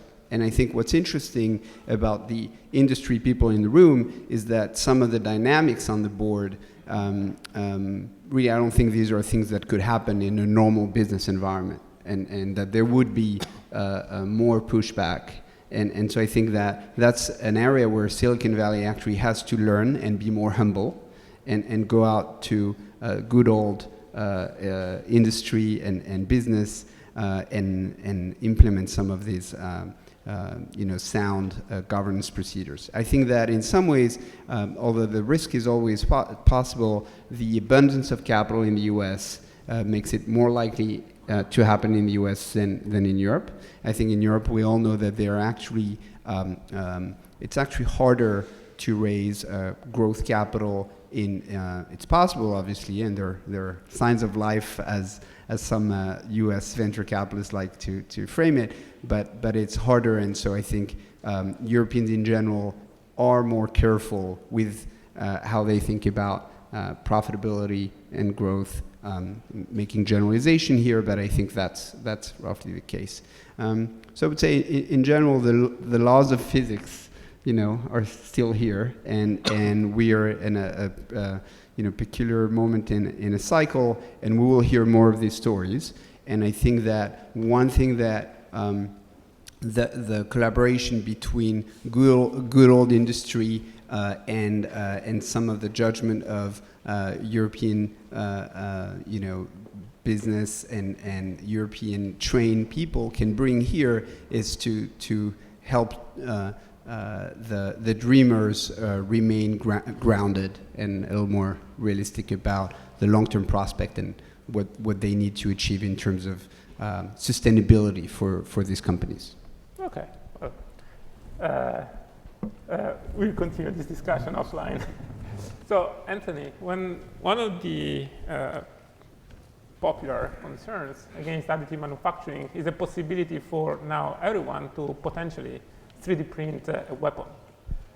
So what are your thoughts about this obviously unintended use of this technology or similar unintended use of this technology? That's a great question, and I think all new technologies kind of have a good side and maybe a dark side. And I'm reminded, I think, to the first panel with Anka talking about robots. Robots would be great if it weren't for the pesky humans around that make it so hard. I think first of all, the reality. I think today we have people who are being very provocative, and they have a certain view, and they're leveraging something like additive technology to voice their particular views. The reality is today that printing, especially with metal, is not so easy. It does require an ecosystem. It does require investment and real skills to deliver meaningful and useful parts. So I think it's more about rhetoric and ideas today than it is about a reality. And fundamentally, I think it's going to be how do people want to embrace a new technology. The freedom to create gives you freedom in all directions.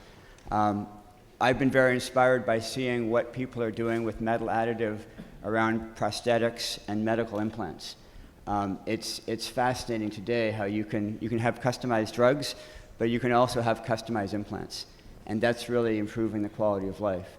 So I think people can have different views of how they want to use new technology, but I just see the potential for additive to really be a horizontal that can do good in so many places. That is something that we really want to embrace and accelerate. Okay. Well, and Luca, you've depicted a landscape where we have a highly integrated, highly automated manufacturing plants and energy production plants and so on. But of course, the worry is that now you make it much easier first to attack such an integrated system, and even just non-malicious failures could quickly propagate and turn off an entire country. So from the perspective of Ansaldo, what are the possible strategies that you are considering in order to avoid such catastrophic events? No, that's absolutely true. With the benefits coming from digitalization, we need also to manage the risk coming from cybersecurity that affect not only data information, that is the most valuable asset of our company and our customers, but also asset. More and more, the threats can impact on the assets that can be the factory or the power plant. So we need to work together in order to find out the way to manage this risk, especially involving the small and medium enterprise that are part of our supply chain. Because most in our supply chain, there are fantastic small companies that are very good in their specific product and process, but they have a digital gap. They do not know sometimes how to exploit digitalization and how to protect themselves and the system. So we started with Confindustria. We launched the AINET 4.0, involving the first 100 Italian suppliers. And we make an assessment not only for the maturity, the digital maturity, but the cyber maturity. And we define, with the support of some competence center, what is the roadmap in terms of technology development, but especially of skills and knowledge, because most of this event comes from the behaviors of people. And this is a concrete way in which we can try to support this risk. Okay. Well, one more question for Noam. When I talk to venture capitalists in Europe, I hear two completely contradicting stories. Some say that in Europe there are great ideas, but there is not enough capital to support those ideas. That's why you don't have as many startups from Europe as from the United States. Some others say, no, the capital is there. Is that there are not that many ideas to fund. Which one is it? So I would distinguish between the earlier, on the capital side, I think at the earlier stages, there's been a lot of progress. And I don't think that one can say, it's certainly not as easy as in the US, but I think there are different programs, incubators, there is a vibrant early stage scene in most European capitals. Some stronger than others still, but I think that we've done a lot of progress there. I think at the later stage there still are difficulties, and I think that's where the frustration maybe is sometimes justified, because the venture capital industry is still developing, maturing. We've seen initiatives by some European countries that are funding some of these funds, and I think it will have both good and bad aspects when we look. Then on the idea side, look, I think you walk around this campus, are the wonderful ideas that are being funded here by European founders who came here. I do believe that there are European ideas, and that it's hard to say that an Italian entrepreneur, a French or British entrepreneur that is coming here after his education, doing his, coming for grad school, going back, getting, what is it? Or how should we be tracking this and counting this? I think that's a good point. Yeah, I think that's and I think that the way to think about it is, and the right way to think about it is, the way that some tech executives think about talent here and about their company. These are global companies. It would be great if more of those can be built in Europe, but I think European talent here it makes these companies also European companies. Okay.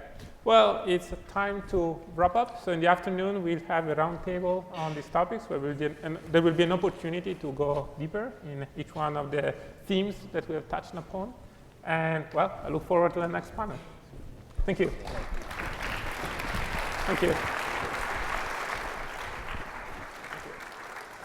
Thanks Marco Pavone, who moderated this session. Thanks to Anthony Dean, Noam Hoana, and Luca Manuelli.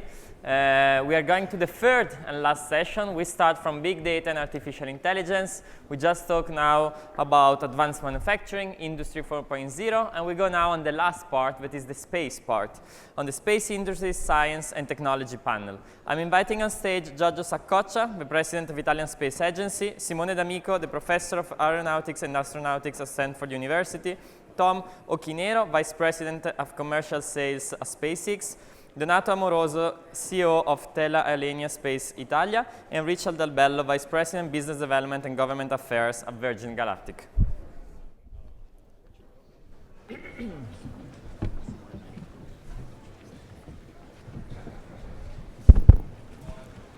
connected.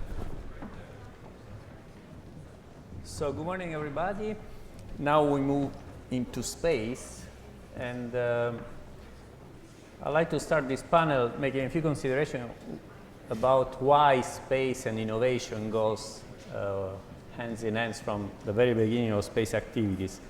I mean, by definition, to deal with space, you need to be innovative. We are talking about something we have not been designed for, to operate in space, absence of gravity, in vacuum, to perform autonomous complex operations in, with complex orbital mechanics. The fact that we cannot do maintenance, at least so far in space, what we need to design is completely different to what humanity was used for before.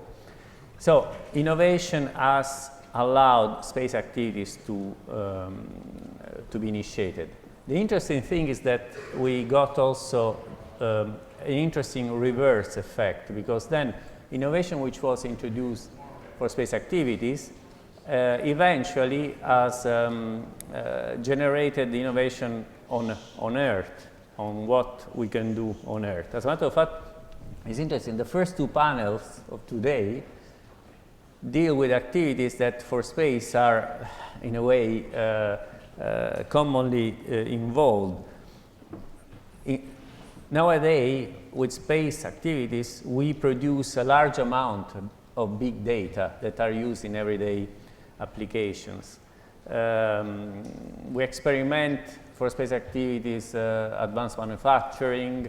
Of course, we talk about artificial intelligence. So there is a lot of the most common subjects of innovation which are used and involved in space activities. So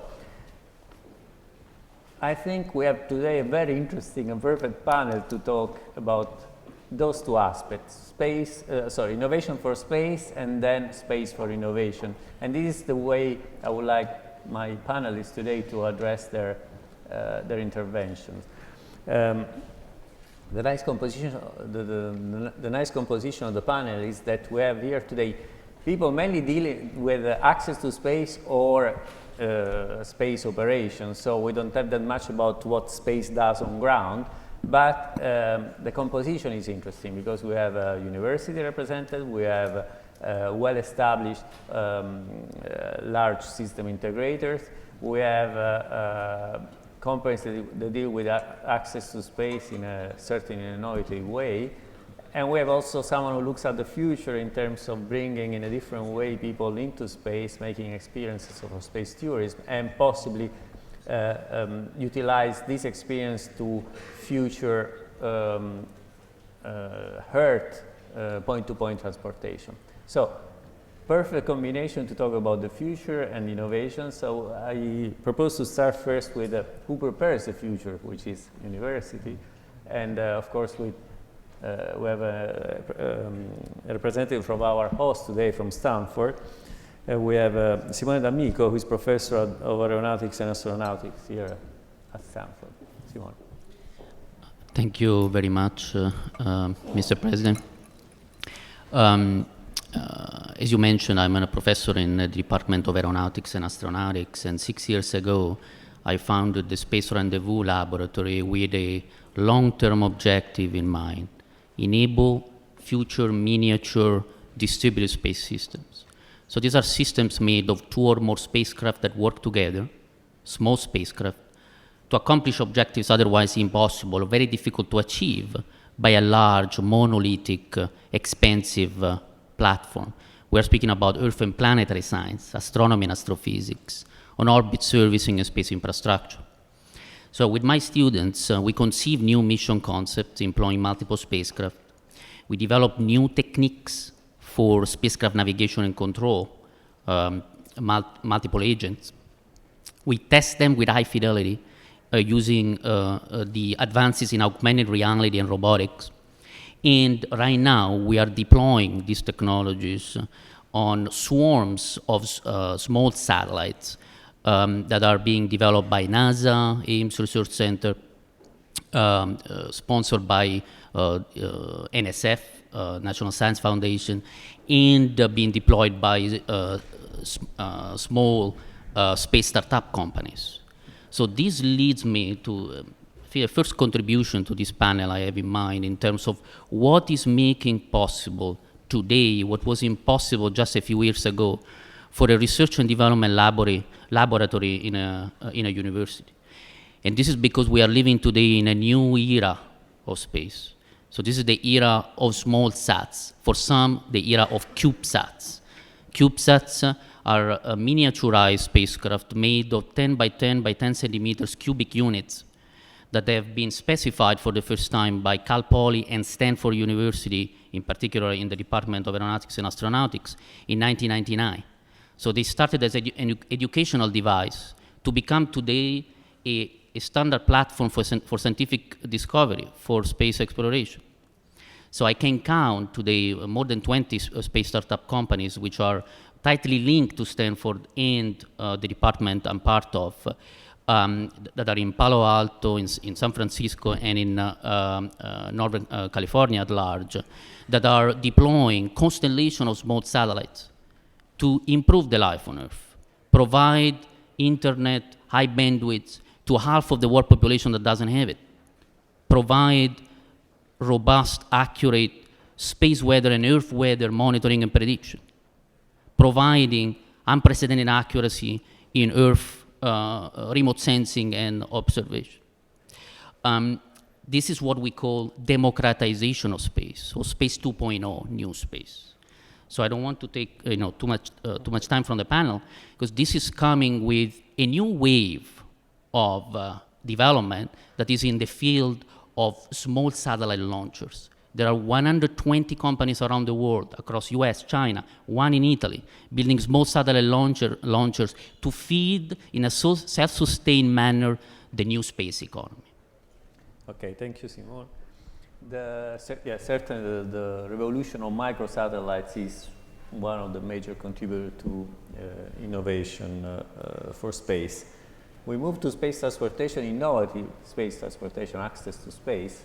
So I invite Tom Ochinero, who is the Vice President for Commercial Sales of SpaceX, to talk to us about innovation in your approach. That's great. Thank you. Like you said, so I'm the Vice President of Commercial Sales for SpaceX, but even though I run the sales team, I'm an engineer. So I'm super happy to be here at Stanford in the engineering department. And the 25% of me that's Italian is also super excited to be here with my Italian friends. And we're talking about space, so that's like a home run for me. So I'm super excited. At SpaceX, and we've been doing this for a long time, since 2002.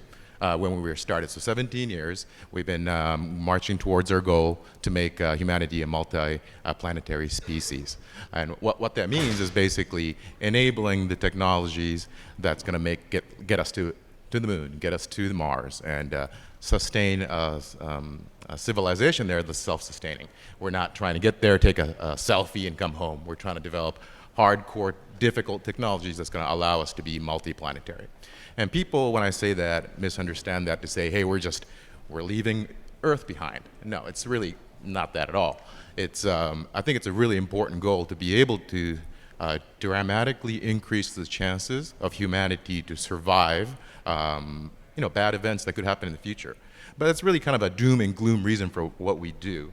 The real spark of the reason why we do what we do at SpaceX is really, I think it's a common thread that all of us have here in the room. It's more about innovation and a brighter future. For us, a future where humanity is multi-planetary, we got people on the moon, we got people on Mars, we're doing exploration. That's exciting, and that's something we can be passionate about, and I think we can all hopefully agree, and that's really the drive of what we do. So with that said, the biggest challenge that we saw in order to enable something like that was the transportation system. So it's the launch system. We just do the simple math. How much does it take to launch a kilogram into space? You run the numbers back, and you immediately come to a conclusion that having a big civilization on Mars is just financially not feasible unless you can significantly decrease the cost of access to space. So we're tackling that problem, and we've been doing that now 17 years, and I think we've been quite good at it. And I think initially when I used to be on these panels talking about reusability, landing rockets, people would burst out, like right around here, people start laughing, say, oh yeah, you're gonna land a rocket, I'd love to see that. So it used to be, you'll never be able to do it. And then we'd say, no, we can do it. And they say, well, you'd never be able to light an engine coming back supersonic through the atmosphere. It's never been done, it's impossible. We did it. He says, all right, well, you did that. Well, you'll never be able to land it. All right, we did that. Well, you'll never be able to refly it. We did it. And now I think the latest criticism is you can't scale that business. You know, it's like it's not doable as a business. So we've landed 44 times. We've reflown boosters 26 times. And you know, you just look at the landscape. My biggest commercial competitor does 5 to 6 launches a year. So like, if you imagine 26 boosters that I didn't have to build, I don't think I have to really, you know, break that down for anybody that it's works as a business as well. And it's enabling the kind of things that my colleague you mentioned about CubeSats. Like if the cost to launch stuff into space has dramatically come down because of SpaceX and of course everybody working together to kind of enable these new technologies. And with our new rideshare service, I think you know some of the costs that we've seen, like $5,000 a kilogram, it's unheard of, and it enables people like academics, small companies, small countries to get access to space. And I think this reusability has been really the core technology that's made that possible. And then just to add one last thing, it's on top of that, we have our human spaceflight, Dragon capsule, where we start shuttling astronauts up and down to space, and our next generation Starship, which is going to start flying next year. So we're at this precipice of a big inflection point in what we're going to be able to deliver. And you know, with our colleagues in Italy, like in the industry, with Thales, with my colleagues at OSI, I think you know we can leverage these technologies and together make some very exciting things happen. So I think we're at a big inflection point, and I encourage everybody to come on the journey with us. Thank you, Tom.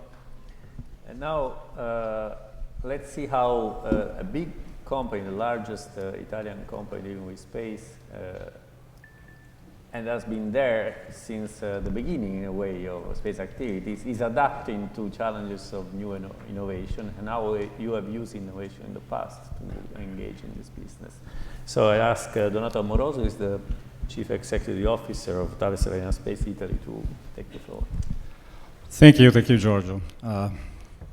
It's not easy because I would like to start with basically the perception that we have on the space. Space is a concentrate of innovation and technology, which is true. But for the large integrated system, as we are, the compromise all the time is which are the technologies that we have to take on board, because in our time cycle to the market, we have to advance a little bit the issue and say in 10 years or in 5 years, what will be the product that will score in the market? For sure, we've been hearing and totally agree with the statement, the nano constellation, the small constellation is coming up and making the future, but we are not yet there. I mean, as a large integrator, as an architect, we have to pick it up, which are the elements in our room that have to select in order to strike and to have our sustainability to reach that. So the secret recipe doesn't exist. It's up to the company to decide what will be the best. We have seen it, for example, in telecom, the quick, huge transformation. So what we are going to launch is still big, solid, satellites, very high capacity, flexible, full digital, everything in it, which means the company like us has to undertake the change very, very fast. So the term of innovation for us is a little bit broader.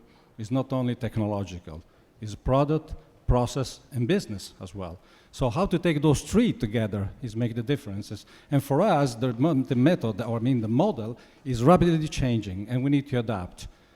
I was delighted in the previous two panels, we touched a lot concerning the skills. So in a company like us, when we are not digital native yet, we are going through this transformation, so it's impossible that to adapt maybe an architect, a large system architect, to start with digital mindset, to start in making that. So, but we have to do it. And we are doing it, basically. We are including all the digitalization in our plants. As a matter of fact, I'd like to mention that in L'Aquila plant, when after the earthquake, we have rebuilt completely the facility, the plant. The plant today is one of the biggest clean room, 5,000 square meter, digitalized and producing very high electronic components, which is a strength element on that.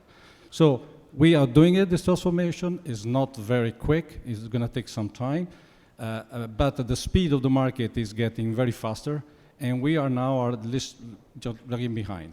We have several models in which we have applied that. For instance, we have reverted a little bit the method. We are becoming very collaborative, more inclusive.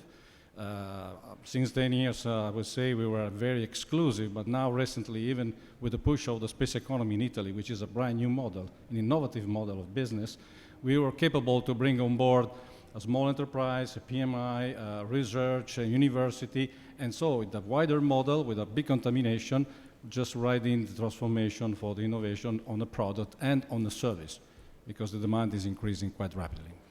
Okay, thanks a lot, Donato. And now, as I said before, we look at another way to actually bring people into space, which is what Virgin Galactic is doing or intends to do. And we are, in this case, talking a lot about an interesting combination about space and more classical aeronautical approach. So I asked Richard Albello, who is the Vice President for Business Development and Governmental Affairs of Virgin Galactic, to tell us about that. Thank you very much. It is a pleasure to be here today. What a fascinating discussion this morning. I think for me, one of the most important things listening this morning was to see how all of the technologies, all these technologies come together, and we rely on them in the space industry. So we need all of this, advanced manufacturing, new materials, AI, high-speed computing, the ability to do advanced communications. All of these things are fundamental to what we're trying to do. We live in a world now where people are talking about printing rocket engines and dramatically reducing the cost. SpaceX, of course, has been a tremendous pioneer in all of this, and it's kind of hilarious. We're like one of the new companies. They're like the old guard now. So our company is focused in two areas. Richard Branson's vision was that he wanted to democratize space. In the history of the human spaceflight, slightly over 550 people have flown to space, and there are literally tens of thousands of people who would like to have that experience. So I think, as Tom said, you have to get the cost under control. The cost has to be manageable. We're trying to do two products, one which will take humans to space to experience a few minutes in the microgravity environment and to allow them to get that vision of the world as the beautiful blue ball in space. And the second company that we have is focused on launching small satellites. So it's an air launch. Both of our vehicles are air launched, so it's a slightly different approach. It relieves some of the concern about congestion and air traffic problems at spaceports. But it also leads, as I think Mr. Scotia said, to a future vision, which is that you can have in some future environment spaceports around the world that are connected, and you begin to do different kinds of travel, like point-to-point travel through space around the world, dramatically reducing the time it takes to get from one point on the Earth to the other.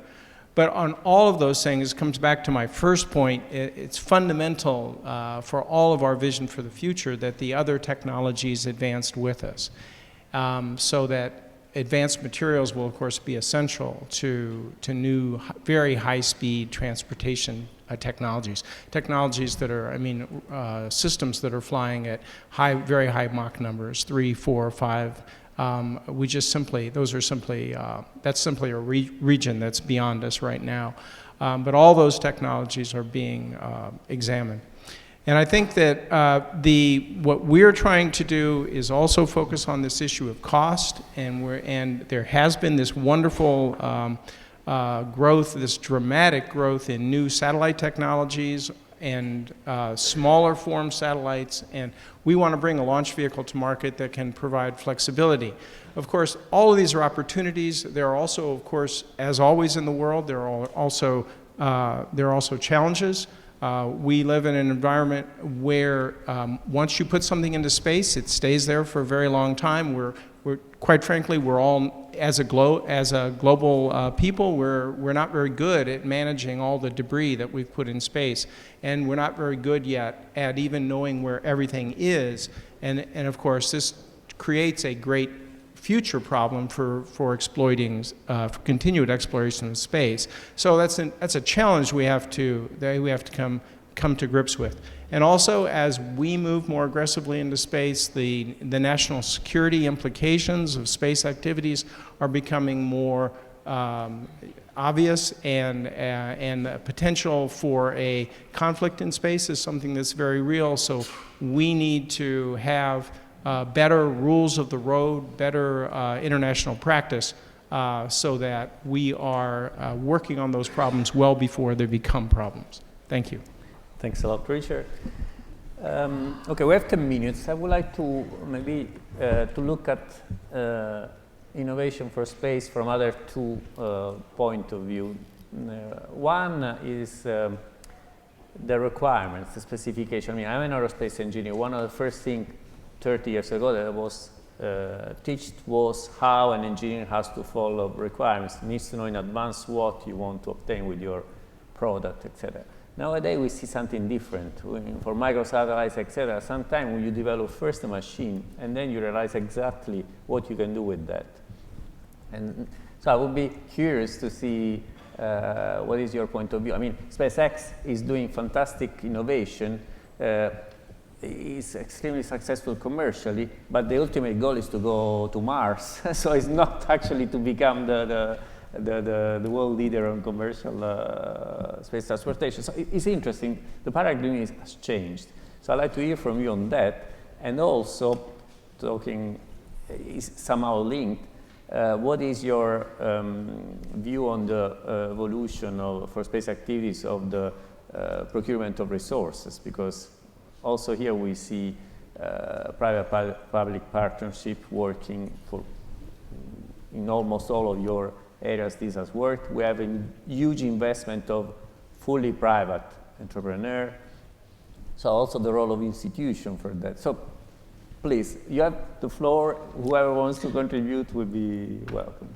I can try to share a bit my experience. I teach a class at Stanford called How to Design a Space Mission from Concept to Execution.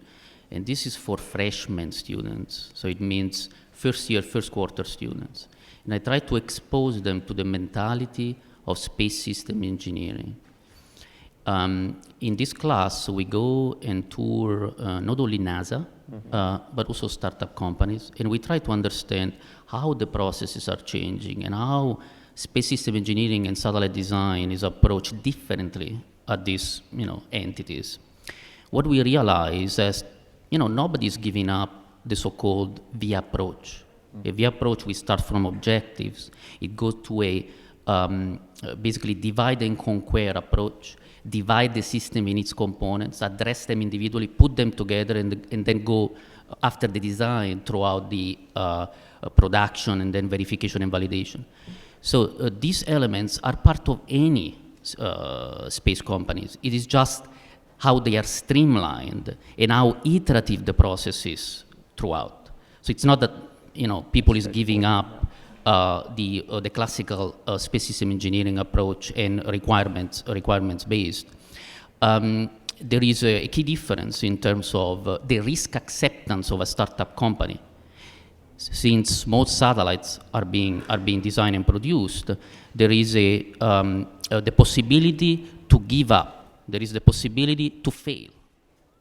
In contrast, instead, to a NASA approach, there is a well-known slogan of, failure is not an option, yes, especially for human-based spaceflight, where that's not possible. So you cannot use space in that iterative process. So my last comment is about the funding. As an advisor of venture capitalists and hedge funds here in the Bay Area, what I see is that venture capitalists tend to see here their circle, the Silicon Valley, the Bay Area. They tend not to get out. To me, instead, we should push them to see really where the talent is, where the motivation is, and make sure that these funds are channeled where this talent is. And Italy is one of the best places where we find talent. Okay. Thank you, Simone. Anybody else? No. I will just comment on the first part that, yes, despite maybe in a company like us, there is this push maybe to go in a linear way. What we have to face is the reality that our major institutional customers are not ready for that.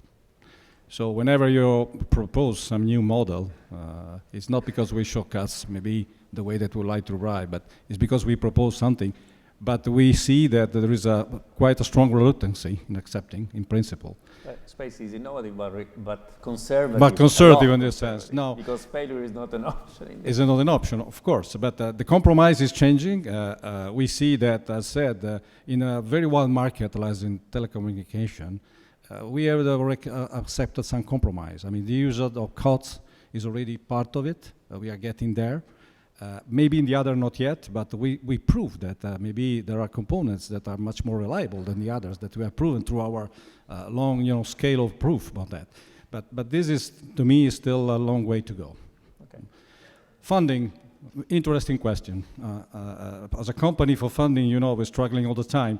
And the compromise of doing business out of our products, which means that fertilize the product through an institutional program and then booming into commercializing it through other, in order to refill the tank and then resupply some investment for new products is key.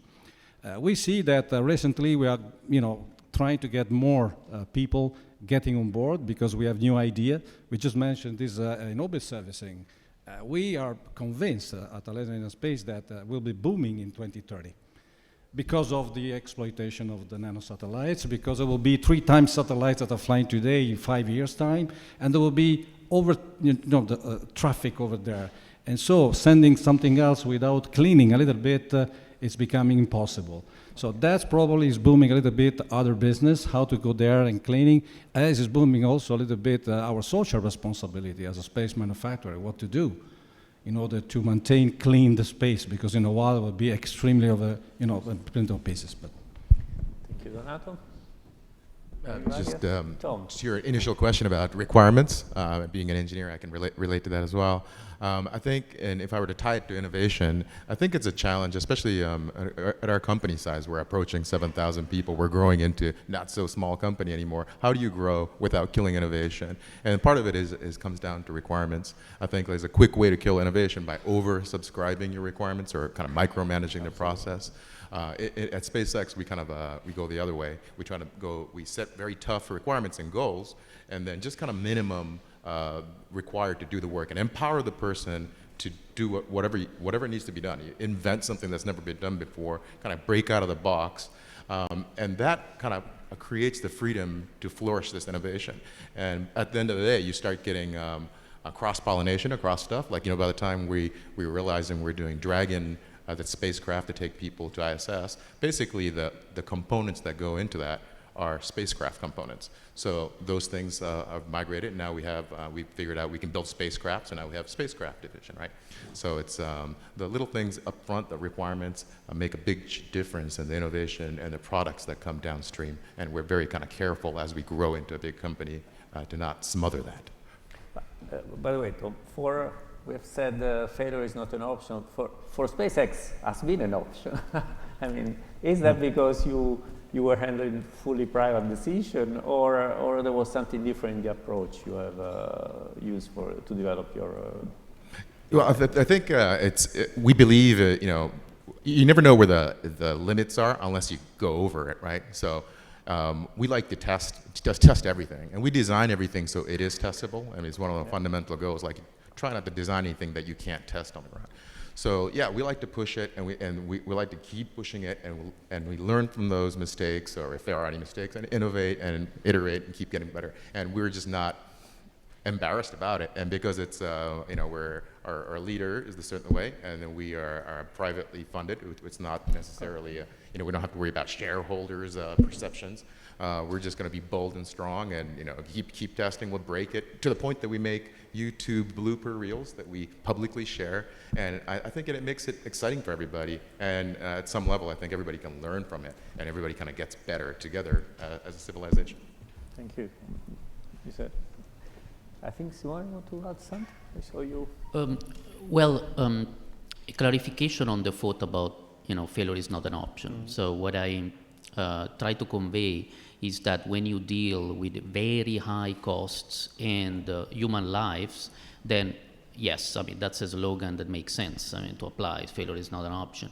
But now with the new Space 2.0, failure is an option. We can afford to send small satellites to space due to the reduction of costs and use space as our test bed and iteratively improve our technology by launching it and testing it in space, and that's what the startups are doing. Now, this comes with challenges. So challenges of capability and performance, challenges of space traffic management. How do we sustain this development? And to me, university and academias are the best position to try, and help answering these questions, especially through collaborations between Stanford, for example, and Italian universities. Sure. No, that's for sure. It's true that the failure can be accepted as an option if, depending, of course, on the attitude of your final customer, because at the end, when money is involved, space is a risky business and has to be treated properly. Well, I think we managed to stay, even to recover a bit of delay. So I would like to thank all my panelists. I think we have addressed in an interesting way innovation and space for innovation. And I think it's time for the coffee now. Italian? Yeah, coffee? Yeah, thanks. I have... Thank you.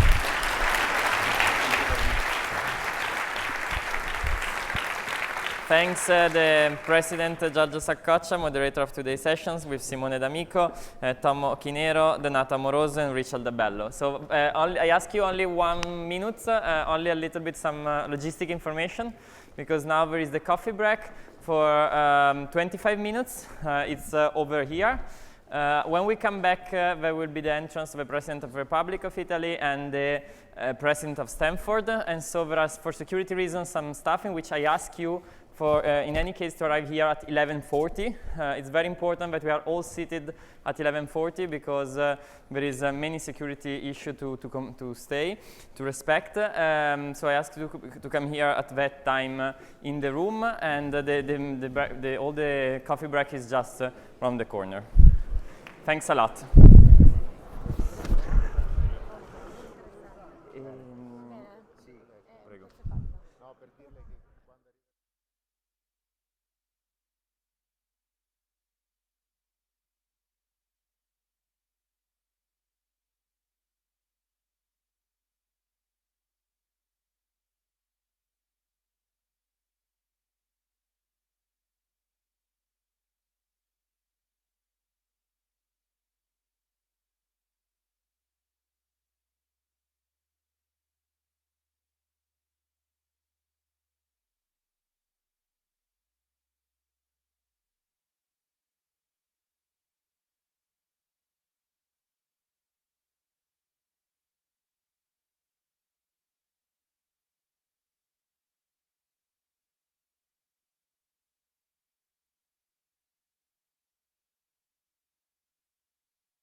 Ladies and gentlemen, I ask you to kindly sit down. Sì. Dov'è sta coccia?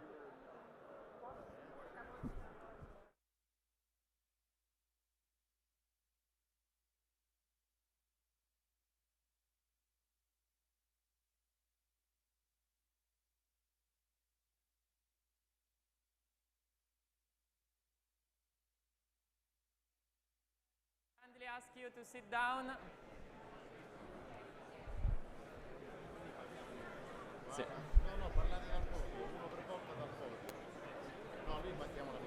Ladies and gentlemen, I ask you to sit down.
Quindi non parlo fino a che... No, appena lui varca la soglia.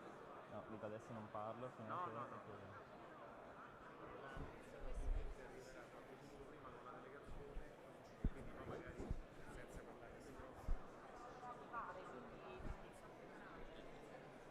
Tra quanti secondi? Ladies and gentlemen,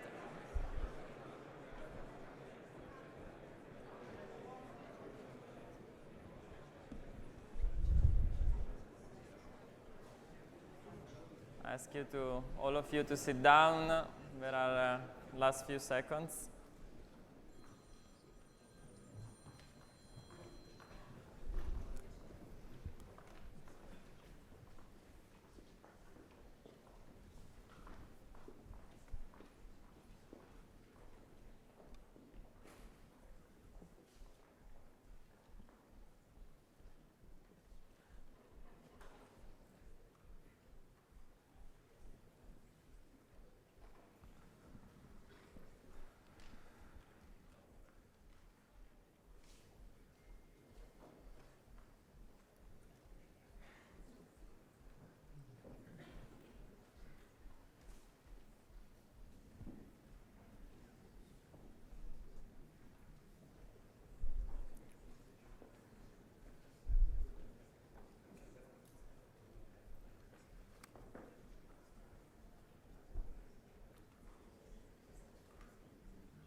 Ladies and gentlemen, I ask you to stand up to welcome His Excellency Sergio Mattarella, President of Italian Republic, and Mrs. Laura Mattarella, along with the President of Stanford University, Mark Tessier-Lavigne.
It's a big honor for all the Italian ecosystem and US ecosystem of innovation to welcome, after 37 years, the President of Italy here in Stanford, and to welcome the President of Stanford University.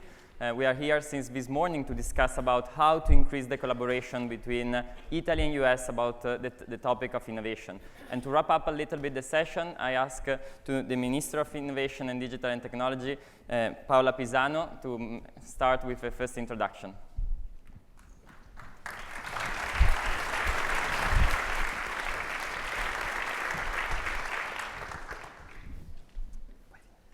Funziona? Sì, ok.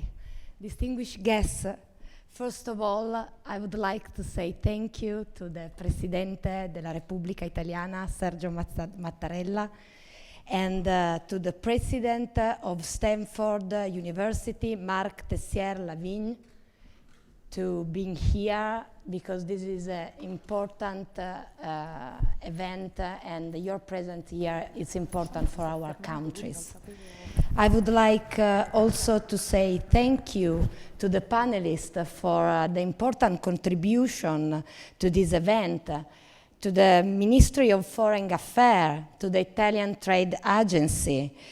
I would like to say also thank you to Confindustria, to the Dean of the School of Engineering and Medicine of Stanford University.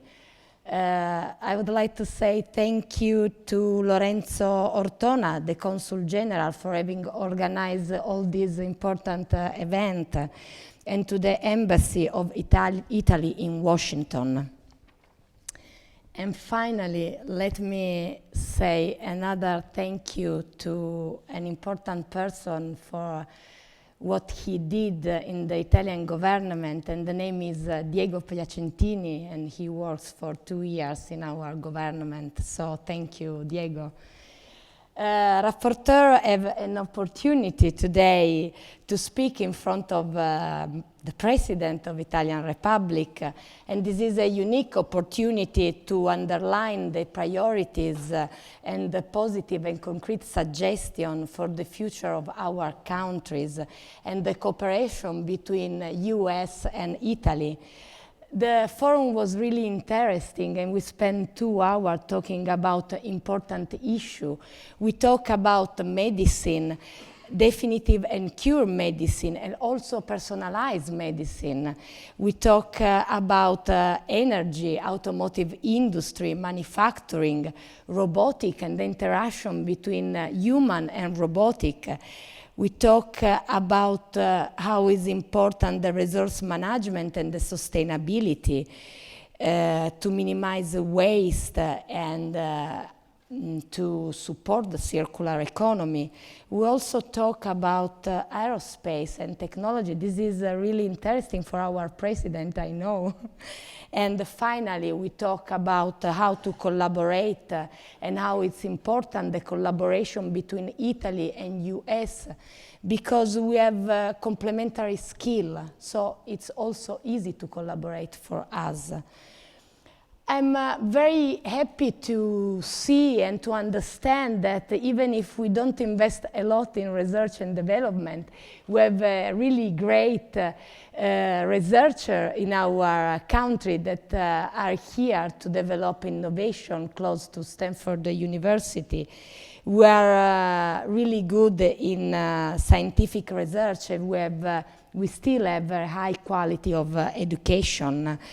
And we also have a good competence in some industries such as automotive, energy, aerospace, and industrial design, for example. And now, please, for my final remarks, I would like to use the language of my country, if you don't mind. Vorrei terminare questo discorso potendo condividere con voi 3 azioni che potrebbero essere importanti per la nostra collaborazione. La prima azione è il consolidare, la seconda è lo scalare e la terza è il creare. Dobbiamo continuare a collaborare perché dobbiamo consolidare tutte le attività che abbiamo fatto fino ad oggi. Il nostro rapporto tra le varie università è importantissimo, oggi l'abbiamo sottolineato ancora di più. Abbiamo delle partnership importanti, Stanford e a Firenze, quindi continuiamo questo importante rapporto. Continuiamo a sostenere le aziende italiane che sono qua in America e le aziende americane che sono da noi in Italia. Sosteniamo il network che abbiamo in Italia dei competence center e che è già del technology cluster che sono già coinvolti nella dichiarazione di cooperazione sulla scienza e sulla tecnologia italo-americana. Poi dobbiamo scalare. Cosa significa che dobbiamo scalare? Noi abbiamo delle start-up che hanno bisogno di diventare globali. Ci dovete supportare in questa scalabilità delle nostre start-up. Le nostre start-up devono arrivare qua da voi, devono riuscire ad aprire una sede anche qua nella Silicon Valley e per fare questo noi dobbiamo creare come Italia dei centri di innovazione che accolgano le nostre start-up qua e le possano supportare in quella che è il coinvolgimento tra la nostra cultura, delle nostre aziende e l'ecosistema che voi avete qua a Stanford e nella Silicon Valley. Questa contaminazione per i nostri imprenditori e i nostri start-up è importantissima, quindi dobbiamo supportarla. Noi faremo lo stesso con le vostre aziende, con le vostre start-up. Proprio grazie ai competence center di cui si parlava prima, noi saremo in grado di accogliere le vostre start-up e innestarle all'interno del tessuto imprenditoriale che abbiamo nel nostro paese. E infine creare. Questa è la parte più difficoltosa, perché noi in Italia abbiamo delle sedi commerciali delle vostre multinazionali americane. Questo è importante, ma non è abbastanza. Se noi vogliamo creare un sistema originale che possa insieme trasformarsi, abbiamo bisogno che le multinazionali americane vengano in Italia e non aprano solo sedi commerciali, aprano anche sedi di ricerca e sviluppo. Se voi pensate cosa ha fatto Amazon con il centro di intelligenza artificiale che ha aperto a Torino, o la Apple Academy, con la Apple Academy, un centro di ricerca che è stato aperto a Napoli e che attrae oggi centinaia di ragazzi da tutto il mondo. Si aumenta così la ricerca insieme, si aumentano così i progetti. Ovviamente per fare tutto questo ci vuole una cosa, ci vuole credere di poter reinvestire di nuovo nel nostro paese. Lato governo noi ci impegniamo a semplificarvi la vita. Lato investitori e imprenditori, voi dovete però impegnarvi a ricredere nel nostro paese. Grazie.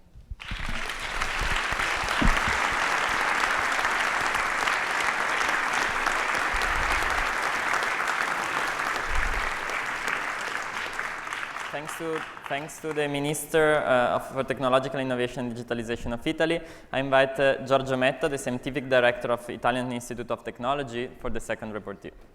Thank you.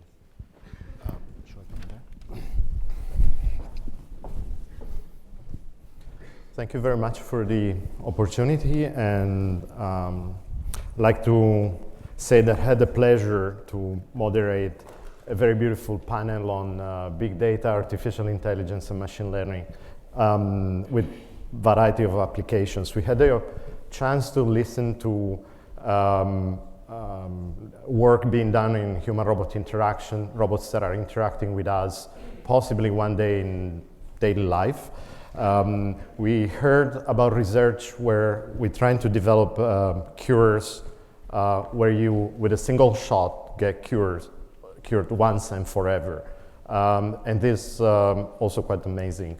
We had the opportunity to hear how AI and big data are changing the very way we do science, in the sense of opening up opportunities where even in fundamental physics, for instance, we use the ability to collect large amounts of data for learning new processes or things that maybe are too difficult for a single person to notice. And we also learn how the ability to collect this large amount of data and analyze with new ways with machine learning, for instance, is opening up possibilities for optimizing, for instance, grid networks, networks of the electricity network, which has an impact, of course, on sustainability, on efficiency, and in general on the very way we run our companies. I think there was a message, or a couple of messages, in fact. One about what we need to do. Of course, we need to do innovation. We cannot stop. We have to run the projects. We have to be factual and do things. And this is something we're doing also in Italy with our competence centers. This was one of the elements was mentioned during my panel. We had to educate to new technologies. This is, again, it's an important mission, and we had to continue doing it, and we had to support and guide our companies to embrace these new technologies. I think there's a lot to be done, but as a scientific community, we're ready to actually do it. It's a matter also of mindset, of culture, and we have to do it. Last but not least, what are the challenges ahead of us? Of course, there are tons of technical challenges. As a scientist, I must say that that's the beauty of being in science. But there's also a challenge in maybe the lack of infrastructure. We had to invest in building infrastructure. I learned today that sometimes even the big pharmaceutical companies are having difficulties in building drugs that are so personalized that the entire process is even very difficult to set up. For a large company, imagine what it means for research. So there's a lot to be done there in providing an infrastructure. Maybe the computational infrastructure is going to be very cheap in the near future, so we'll be having access to this distributed cloud infrastructure for a very low cost. If it happens, very good. But we have to invest in all the research infrastructure that goes around it. And there may be regulatory issues to be solved. So let's not forget that sometimes it's even very difficult to test the technologies.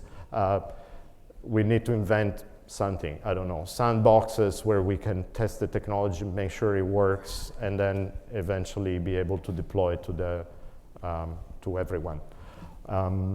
I think it was pretty interesting, and thank you again for the organization. I would like to thank Mr. President, Mrs. First Lady, and the President of Stanford for being here for us. Thank you.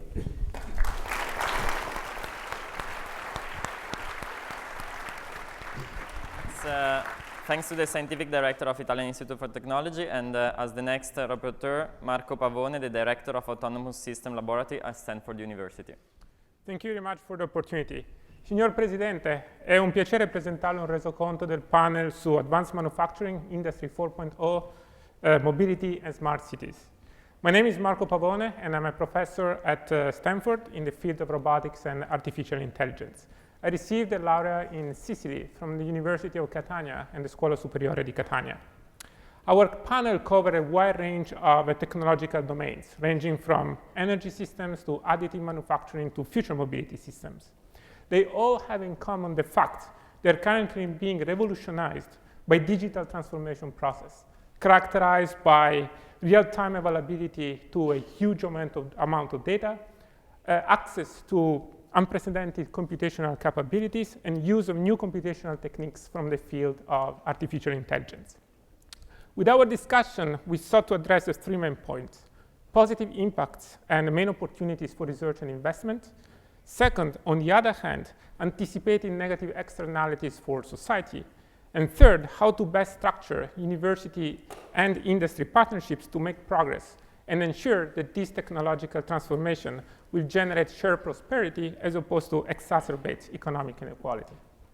Needless to say, the panel identified a wide range of benefits that the digital transformation process will deliver, from streamlined and more efficient manufacturing processes to much safer and much more efficient transportation networks and energy systems.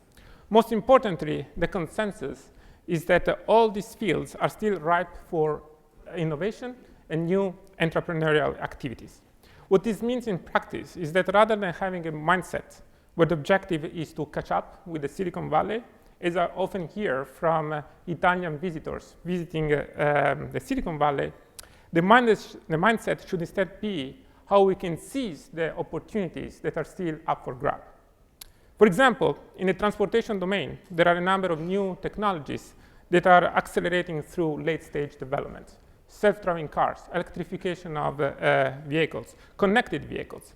However, how to best mix these technologies to design effective new forms of mobility is still an open question, and thus a major opportunity. Jointly identifying this opportunity is, for me and for the panel, one of the most exciting possibilities offered by this forum and hopefully by similar follow-on events. As mentioned, the digital transformation process, as most technologies, also had a dark side, that of negative externalities such as job displacement, privacy concerns, excessive power to a small number of stakeholders, and so on. This calls for a paradigm shift, whereby instead of dealing with the externalities after the fact, that is, after a technology is developed and introduced, such externalities should be accounted for during the technology development process itself. This human-centered approach to the digital transformation process is, in my view and the view of the panel, critical in order to develop technologies that are profitable, useful, and acceptable to society. In practice, this entails a much closer collaboration among scientists and researchers with a humanities background, such as social scientists, philosophers, historians, and so on. In this sense, I think that Italy is in a unique position to spearhead such a human-centered approach to the digital transformation, given its unique legacy in terms of merging scientific and humanities studies. Finally, the scale of challenges that need to be addressed to fully realize the potential of the digital transformation process will require novel and tighter forms of collaboration between industry and academia, in a way that still preserve their respective missions, namely foundational research for academia, applied research and product development for industry. For example, without proper access to the quantity and quality of data available in industry, academic research is hampered, where the lack of foundational academic research will eventually hinder technology progress in industry. In practice, this entails establishing structures and procedures to significantly ease the exchange of ideas, data, and personnel between academia and industry. As representative of the Italian scientific community here in the US, let me conclude by saying that we are eager to help and give back to our home country. Benvenuto a Stanford, Signor Presidente.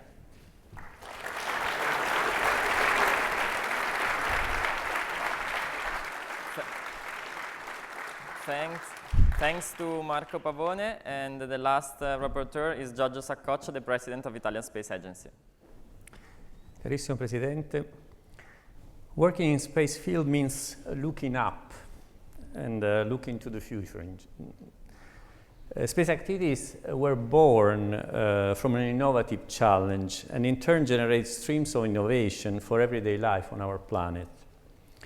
Operating in space, on the other hand, is not easy. We cannot repair stuff in space. We are used to say that failure is not an option in our field. For this reason, in our industry, we can talk about thoughtful consensus and sustainable innovation. the result of revolutionary ideas, but also of accurate assessment and verification. We deal with overall vision, but also attention to the very details. And this is why the space sector often serves as a source of inspiration for new solutions and fallout in everyday life, where the growth of ideas can be faster and generate more and more innovation. Italy and the United States have been operating in the space sector since its inception and have been working together since. We have done beautiful collaboration and shared fantastic mission in the field of exploration, science, and human space flight. And today, Italy is also one of the few countries in the world, only a few countries in the world that can operate in all areas of space research and applications. Thanks to this capability, which has been built with commitment over decades and decades, we are also one of the most important countries in Europe in this area. And in about 1 month from now, we will have to support this key role at the Ministerial Council of the European Space Agency, where we will need to decide important new commitment and invest resources for the years to come in the field for Europe. This morning and this afternoon, we have listened to, and we will hear more and more testimonies from Italian and American operators engaged throughout the space development and application chain.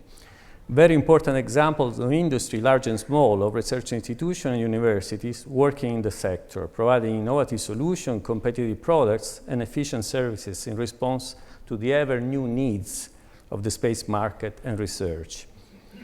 I would like to remind you that distributed almost in all the Italian territory, we have about 200 companies, including large space system integrators, medium and small companies, and many fast-growing micro enterprises, about 7,000 operators in the field. A vast and articulated research system represented by about 60 centers between university and departments, research centers, with a recognized international peak of excellence. And then we have National and Industrial Association, a technology cluster, etc. So it's quite difficult to pick up examples to present to you of those excellences. Just to list a few, in particular looking at the companies, we have Thales Alenia Space Italy, which is a leading company in satellite for telecommunication, Earth observation, science, as well as a world reference for the production of modules for human infrastructure for space exploration. We have Avio, which is the producer of the Jewel, the Vega space transportation system, the Jewel for Europe. And then many companies working in the small and microsatellites business like CITEL, HB, TIVAC, etc. We have Telespazio, which is a giant in field of control and space operation, and a lot of companies working in the so-called downstream sector, which is the use of data, megadata for everyday life and operation. We have important research centers like the CIRA, which has infrastructure for testing very similar to the one of NASA Ames here nearby that we lost the continuation of our workshop today. So the Italian Space Agency, which of course I have the honor of chairing, and is implementing the strategies for the aerospace policy dictated by the Interministerial Committee, which has been recently established under the direct responsibility of the Italian Prime Minister, has the advantage to work with this very rich and diverse offer of capabilities that we have in Europe. And with the support of the country, this infrastructure will allow us to continue to achieve innovation and to develop important projects, also in international collaboration with our European partners and in the world, first of all with the United States. And it is in the USA, it is exactly the USA that I would like to thank for the hospitality and fruitful exchanges that are taking place here today, in view of more and more useful cooperation for the years to come. So thank you, President, for looking up with us.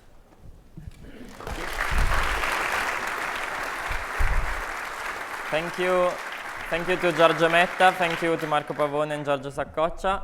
We are going to now to the final part, so I ask you to leave the stage. Sorry. We are going to the final part of this session this morning, in which we have three incredible speakers that will talk about the different point of view of innovation. The first one is Mr. Francesco Starace, the Chief Executive Officer of Enel. He joined the company in 2000, and he holding several executive positions, and in 2014 were appointing as CEO and General Manager. I'm very happy to have him here, and I think he's one of the company that is most invested in innovation and the future of our planet. Thank you. Thank you. Grazie, signor Presidente, per essere con noi. Thank you, dear President Marc Lavigne, to be with us. Ministro Pisano, Ambasciatore Varricchio, Signor Console, grazie, friends, ladies and gentlemen. Thank you for being here so numerous. I think this is a great opportunity to reflect on what innovation and entrepreneurship can do when they're put together in a clever way. And I think it is also a great opportunity to reflect on the fact that sometimes innovation is close to us, but we don't see it. And sometimes entrepreneurship just needs a little help to find the courage. I just want to give you a testimony of what we've done in the last years and why we are here to speak about this. Otherwise, there wouldn't be any reason for me to be here and tell you what I'm going to tell you. We had some years ago, about 5 years ago, a little bit of a reflection on what was our company all about and what was going to happen in the future. And we discovered that there were two important values in the culture of the company that were deep-rooted into the genetic data of the system. And they were a spirit of service to community and an avoidance of risk. No mistakes can be made by an electric utility, because typically these are disastrous, and I think you all know about that pretty well here.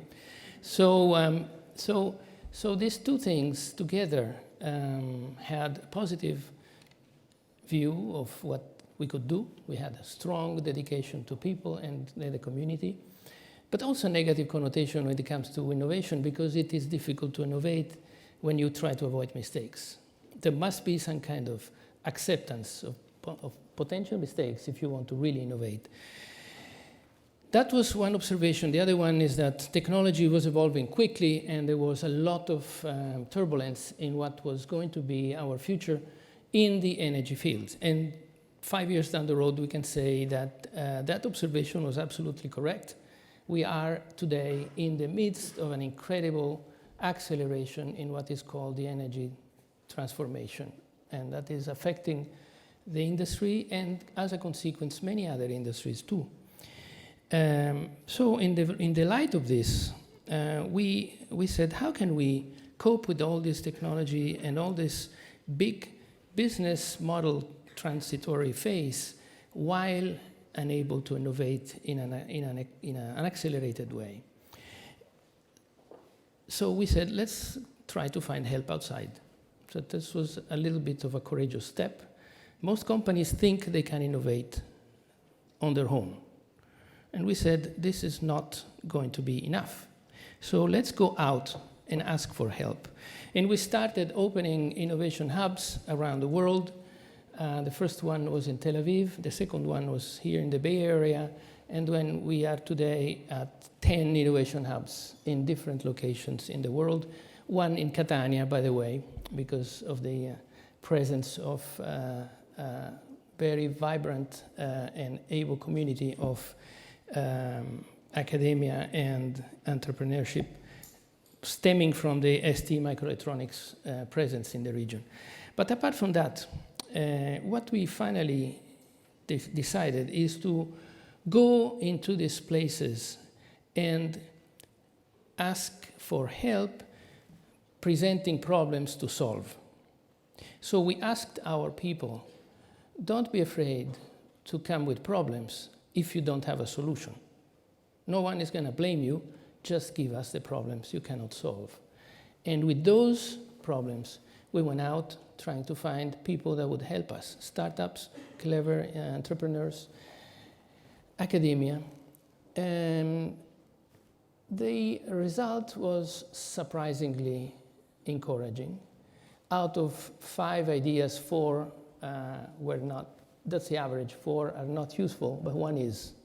And as a result of that, we started having to do with a lot of small startups that had potential for our industry and our problem-solving activity. And we told them, we don't want to have an exclusive right to your ideas. We don't want to limit the application of your concepts to the rest of the industry.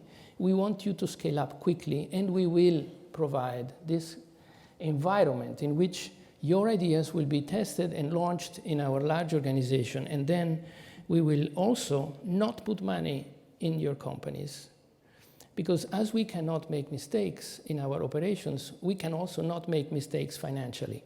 And of course, if you cannot make financial mistakes, you should not be a venture capitalist. So we've partnered with venture capital players and brought them our innovative startups so that they would fund them. I'm happy to say that we had fantastic success in several cases. One of them was the one that we visited this morning in San Francisco, Nozomi, and we had great partnerships with a lot of companies that might not be classified as startups, but were not as large as they are today, and we have some friends here today that are here with us in this path. What next? Simply, what happened is that as this path developed, and as our colleagues in Enel understood that coming up with a problem and not being able to find a solution would not be a problem, they also started finding solutions. So we developed and discovered an innovative soul which existed in the company, but was kind of hiding around, not being sure that it was good to kind of try to find solutions. So we are in the midst of an innovative wake up in the company that we wouldn't expect to happen that quickly. Summing up, what we found in the Bay Area is what you all know already, a fantastic combination of academia, entrepreneurship, clever people, and an inducive environment that puts this all together in a very efficient way. Are there other places like this in the world with different flavors and different twists? There are, but none has the efficiency and the refinement that we found in this area. So I'm here to say that please don't change this. Just keep it like it is, because it is extremely vital and extremely important for us and for the future development of our industry. I should add also that probably the influx of US startups, as the minister has said, that will be brought back into Italy and Europe on our premises to develop has already taken place. So there are some startups that are working in our organization out of here, and vice versa, the inbreeding with Italian talents of startups that the Italians implanted here is already happening. So what you said, dear Minister, is actually absolutely correct. There is a cross-fertilization that we have been carrying out for some times, and it proves to be extremely beneficial and extremely productive. So all is well, and we are really happy that this visit took place, because I think, Mr. President, that your presence here gives a lot of encouragement to the many Italians that work in this Bay Area, and also signals the importance that this country, Italy, is giving finally to innovation. We think Italy has been a very innovative country in the past. It still is. What we need to have is courage to innovate. Because creativity we have. And there is, in our country, the need to find the courage to start innovating for real. Thank you very much.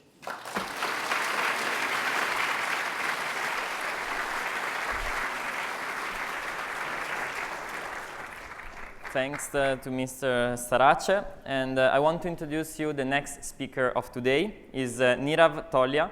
Nirav is the co-founder and chief executive officer of Nextdoor, the neighborhood social network that lets people connect with their neighbor, share news, tips, and sometimes gossip with their local community. He's a son of immigrants from India, grew up in Odessa, and he attended to the Odessa Permian High School in Texas. He was working for many different tech companies in the past, and is also currently a lecturer at Stanford University in Florence in the relationship between Renaissance and Silicon Valley. Thanks and welcome. Buongiorno. Signore Presidente Mattarella, un grande onore essere con voi. It is a great honor to be here because 29 years ago, I stepped on this campus as an undergraduate, and it propelled my career in this incredible Silicon Valley as someone who has benefited from innovation, starting 3 different companies, serving as CEO for almost 20 years, and in general, feeling like I was part of a new renaissance. Today, things for me are a little full circle, because I'm back here at Stanford, but not only Stanford is a great source of inspiration for me. My co-founder from Nextdoor, Sarah Leary, sitting right here in the front, can tell you that in the days that we were thinking about our idea, thinking about creating a new entity, the walks we took, the discussions we had, many of them were in Italy. We were inspired by the country, the history, la bella vita.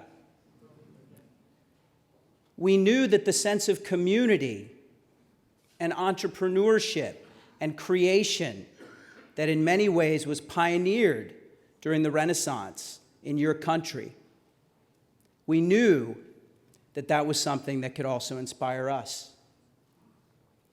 And so I have to correct the introduction in a small way. I'm no longer the chief executive officer of Nextdoor. I've decided to move on to my next adventure with my wife and 3 children. 2 months ago, we moved to Florence to spend a year in Italy. Sono uno cittadino dell'Italia.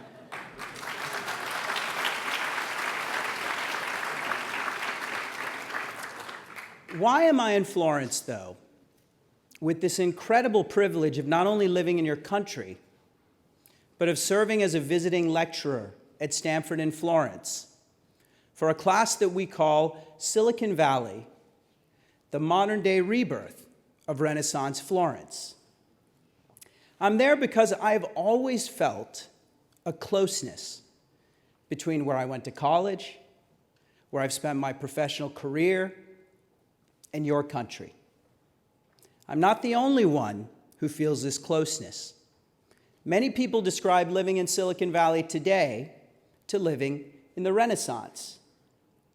President Tessia Levine, in his opening ceremony for this year's students, talked about embracing the traits of Leonardo da Vinci.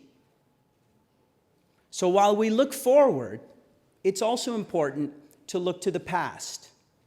Look to the past for inspiration and for knowledge. When we think about the Renaissance and all of the incredible things that came out of the Renaissance, there are some surprising parallels between that time and the time we live in today.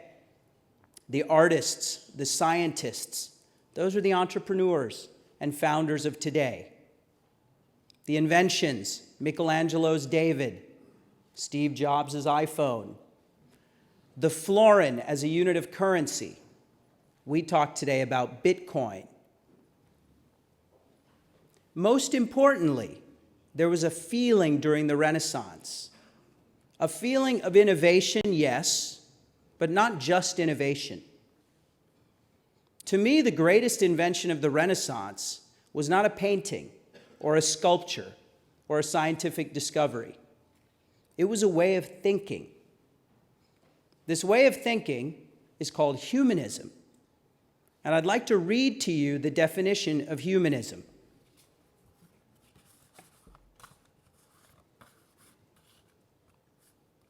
Humanism is a philosophical and ethical stance that emphasizes the value and agency of human beings, individually and collectively, and prefers critical thinking and evidence over dogma or superstition. Innovation alone is wonderful. Innovation, when paired with humanism, can change the world, lift all of us up, and create a better place. There are great examples of the collaboration between our country and Italy when it comes to humanist innovation and technology today. I have a dear friend and mentor in Italy, Brunello Cucinelli. He has created a brand of humanistic enterprise that is a great model for all people who start and run companies. I was speaking earlier today with another friend and mentor, Professor Tom Byers, here at Stanford. He was telling me how President Tessia Levine has decided to create a kind of initiative, a kind of focus around ethics, around not just doing great things, but doing great things the right way. This is what I would like to leave you with. There is an incredible relationship between the US and Italy. It's not only a relationship from today, it's a relationship that in many ways has created Silicon Valley today. The Renaissance was the first kind of Silicon Valley. And the lessons of the Renaissance are still relevant for us today.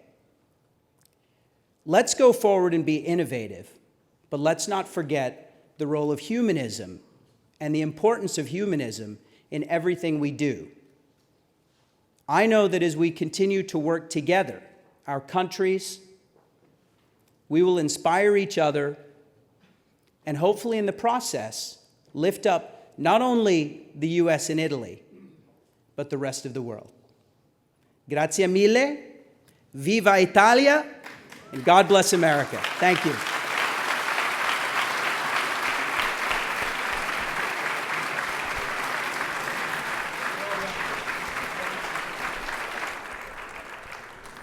Thanks to Nirav. I want to share with you that he learned Italian in just 6 weeks, so congratulations, because it's not something easy.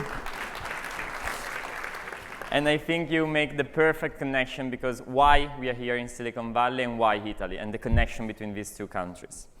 I asked to come on stage for the closing remarks the Dean of the School of Medicine of Stanford University, Lloyd Minor.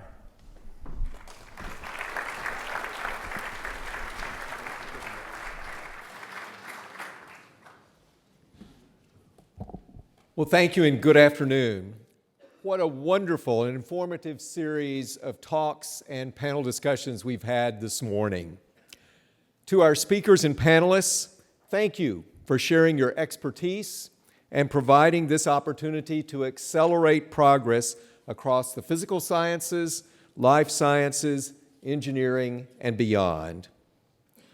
I firmly believe that bringing a diversity of perspectives to one table, as we've done today, better positions us to uncover solutions to some of the world's greatest challenges. I hope that the insights we've exchanged today will serve as the foundation and the fuel for the next series of collaborations between Italy and the United States. A relationship formed today would build off the many ways our nations are already advancing science, technology, and humanism together. Nothing illustrates the symbiotic relationship better than U.S. investments in Italy's pharmaceutical and life sciences sectors that have contributed to Italy's emergence as a world leader in pharmaceutical manufacturing. The strong relationship between Italy and the United States calls to mind Stanford University's ecosystem. Here, we value and prioritize an ethos of collaboration and recognize our diverse population of outstanding students, faculty, postdoctoral fellows, and leaders who together have enabled many of our discoveries and scientific advances.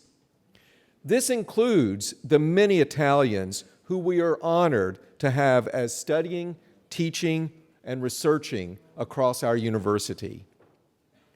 I'd now like to recognize a faculty member who's making a significant impact on Stanford medicine and patients around the world, Dr. Maria Grazia Roncarolo.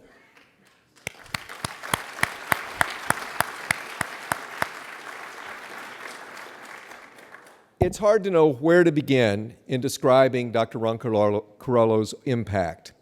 A graduate of the University of Turin and a pediatric immunologist by training, Dr. Roncarolo is a world leader in translating scientific discoveries in genetic diseases and regenerative medicine into novel patient therapies, including treatments based upon stem cells and gene therapy. Dr. Roncarolo discovered a new class of T cells that help maintain immune system homeostasis and recently completed a clinical trial using these T regulatory type 1 cells. She's also developed a new gene therapy as an approach as principal investigator, leading to the successful gene therapy trial for patients with the so-called bubble baby disease. That trial is now considered the gold standard in gene therapy for inherited immune diseases. 5 years ago, we were very fortunate to recruit Dr. Roncarolo to Stanford, and we're absolutely thrilled that she's here with us and so pleased and honored about her contributions, not just to Stanford, but to the world.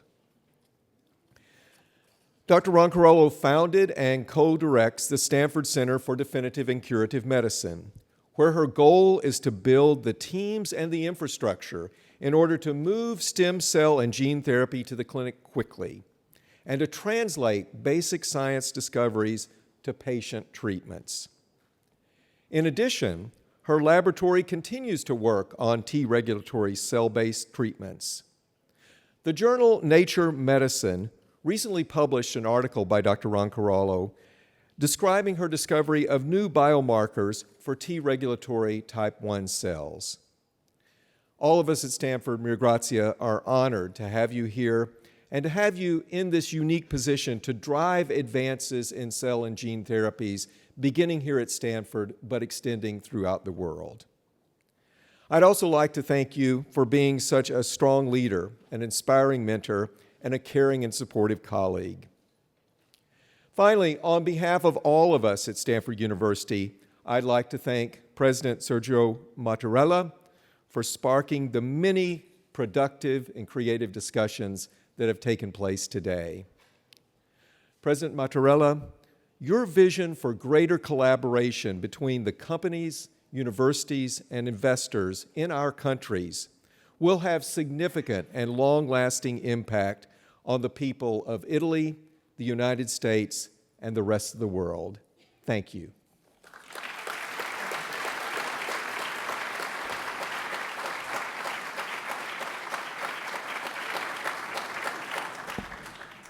Thank you. Thank you to the Stanford University that together with the Italian Minister of Foreign Affairs, with the Italian Trade Agency, and with Confindustria organized this morning.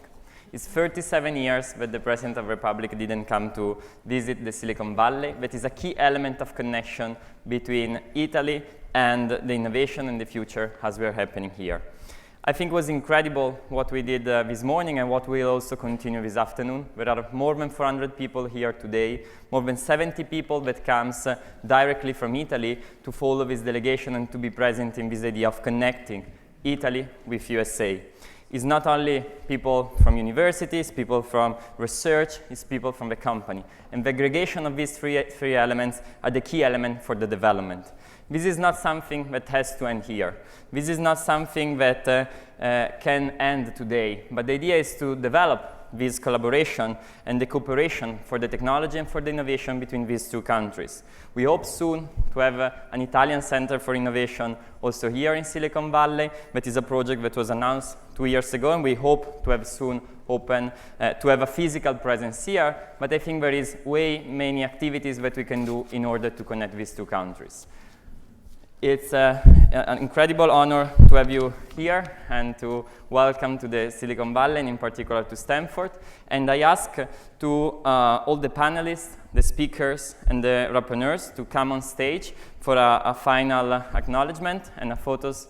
And I ask also the president if they can come to make the final photograph with all the panelists.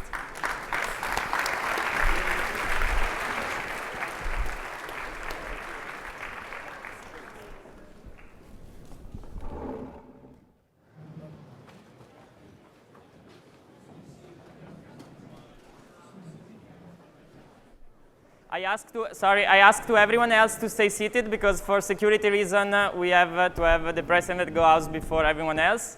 So I ask to remain seated, sorry.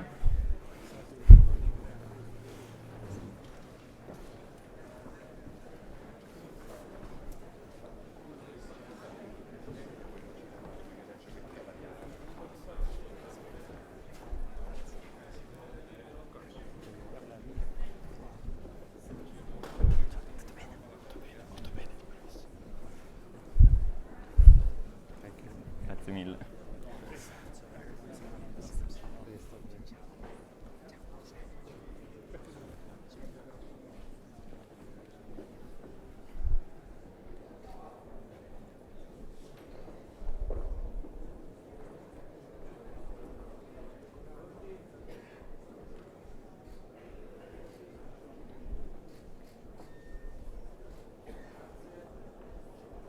Very nice job. Nice, this moment is nice. Really difficult because you have to smile. Thanks a lot. I ask again to everyone in the room to stay seated. Vuole dire qualcosa? Grazie mille.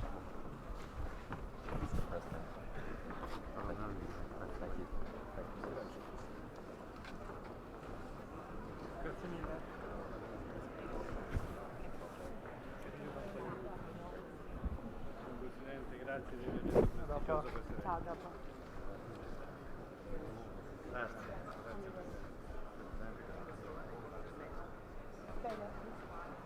Grazie mille. Sono italiano e il mio cuore.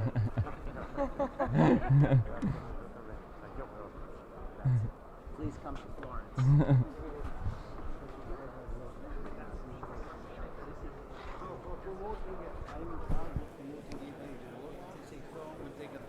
I ask to all of you to remain seated.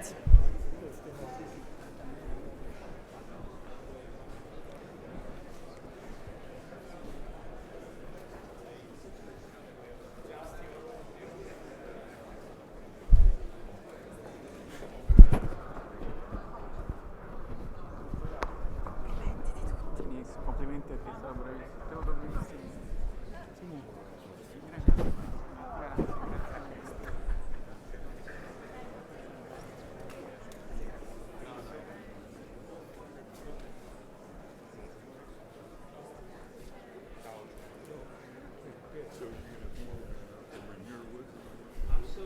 I ask to everyone, sorry, to remain seated.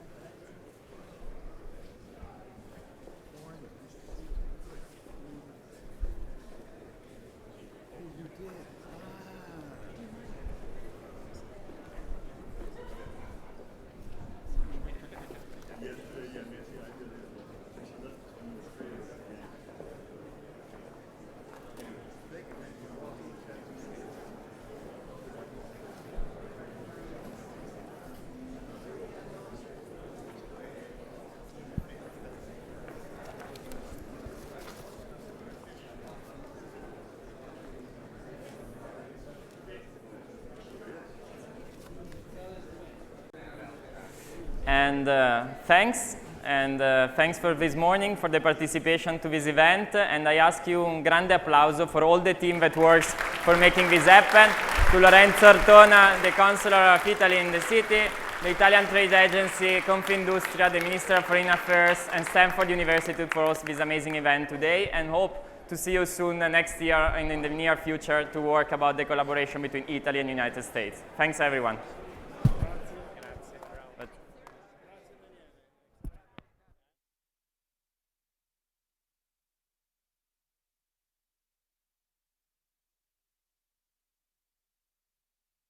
Sorry, thanks a lot. Sorry, I make a mistake because it was not possible to not make a mistake with today.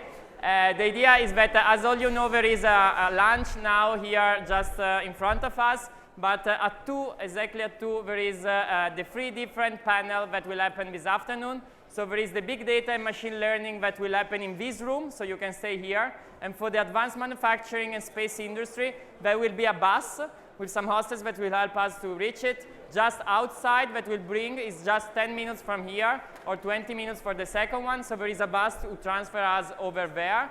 And you can meet the bus and take it just outside the building. So see you in the afternoon. The bus will leave at 2 p.m. Thanks a lot.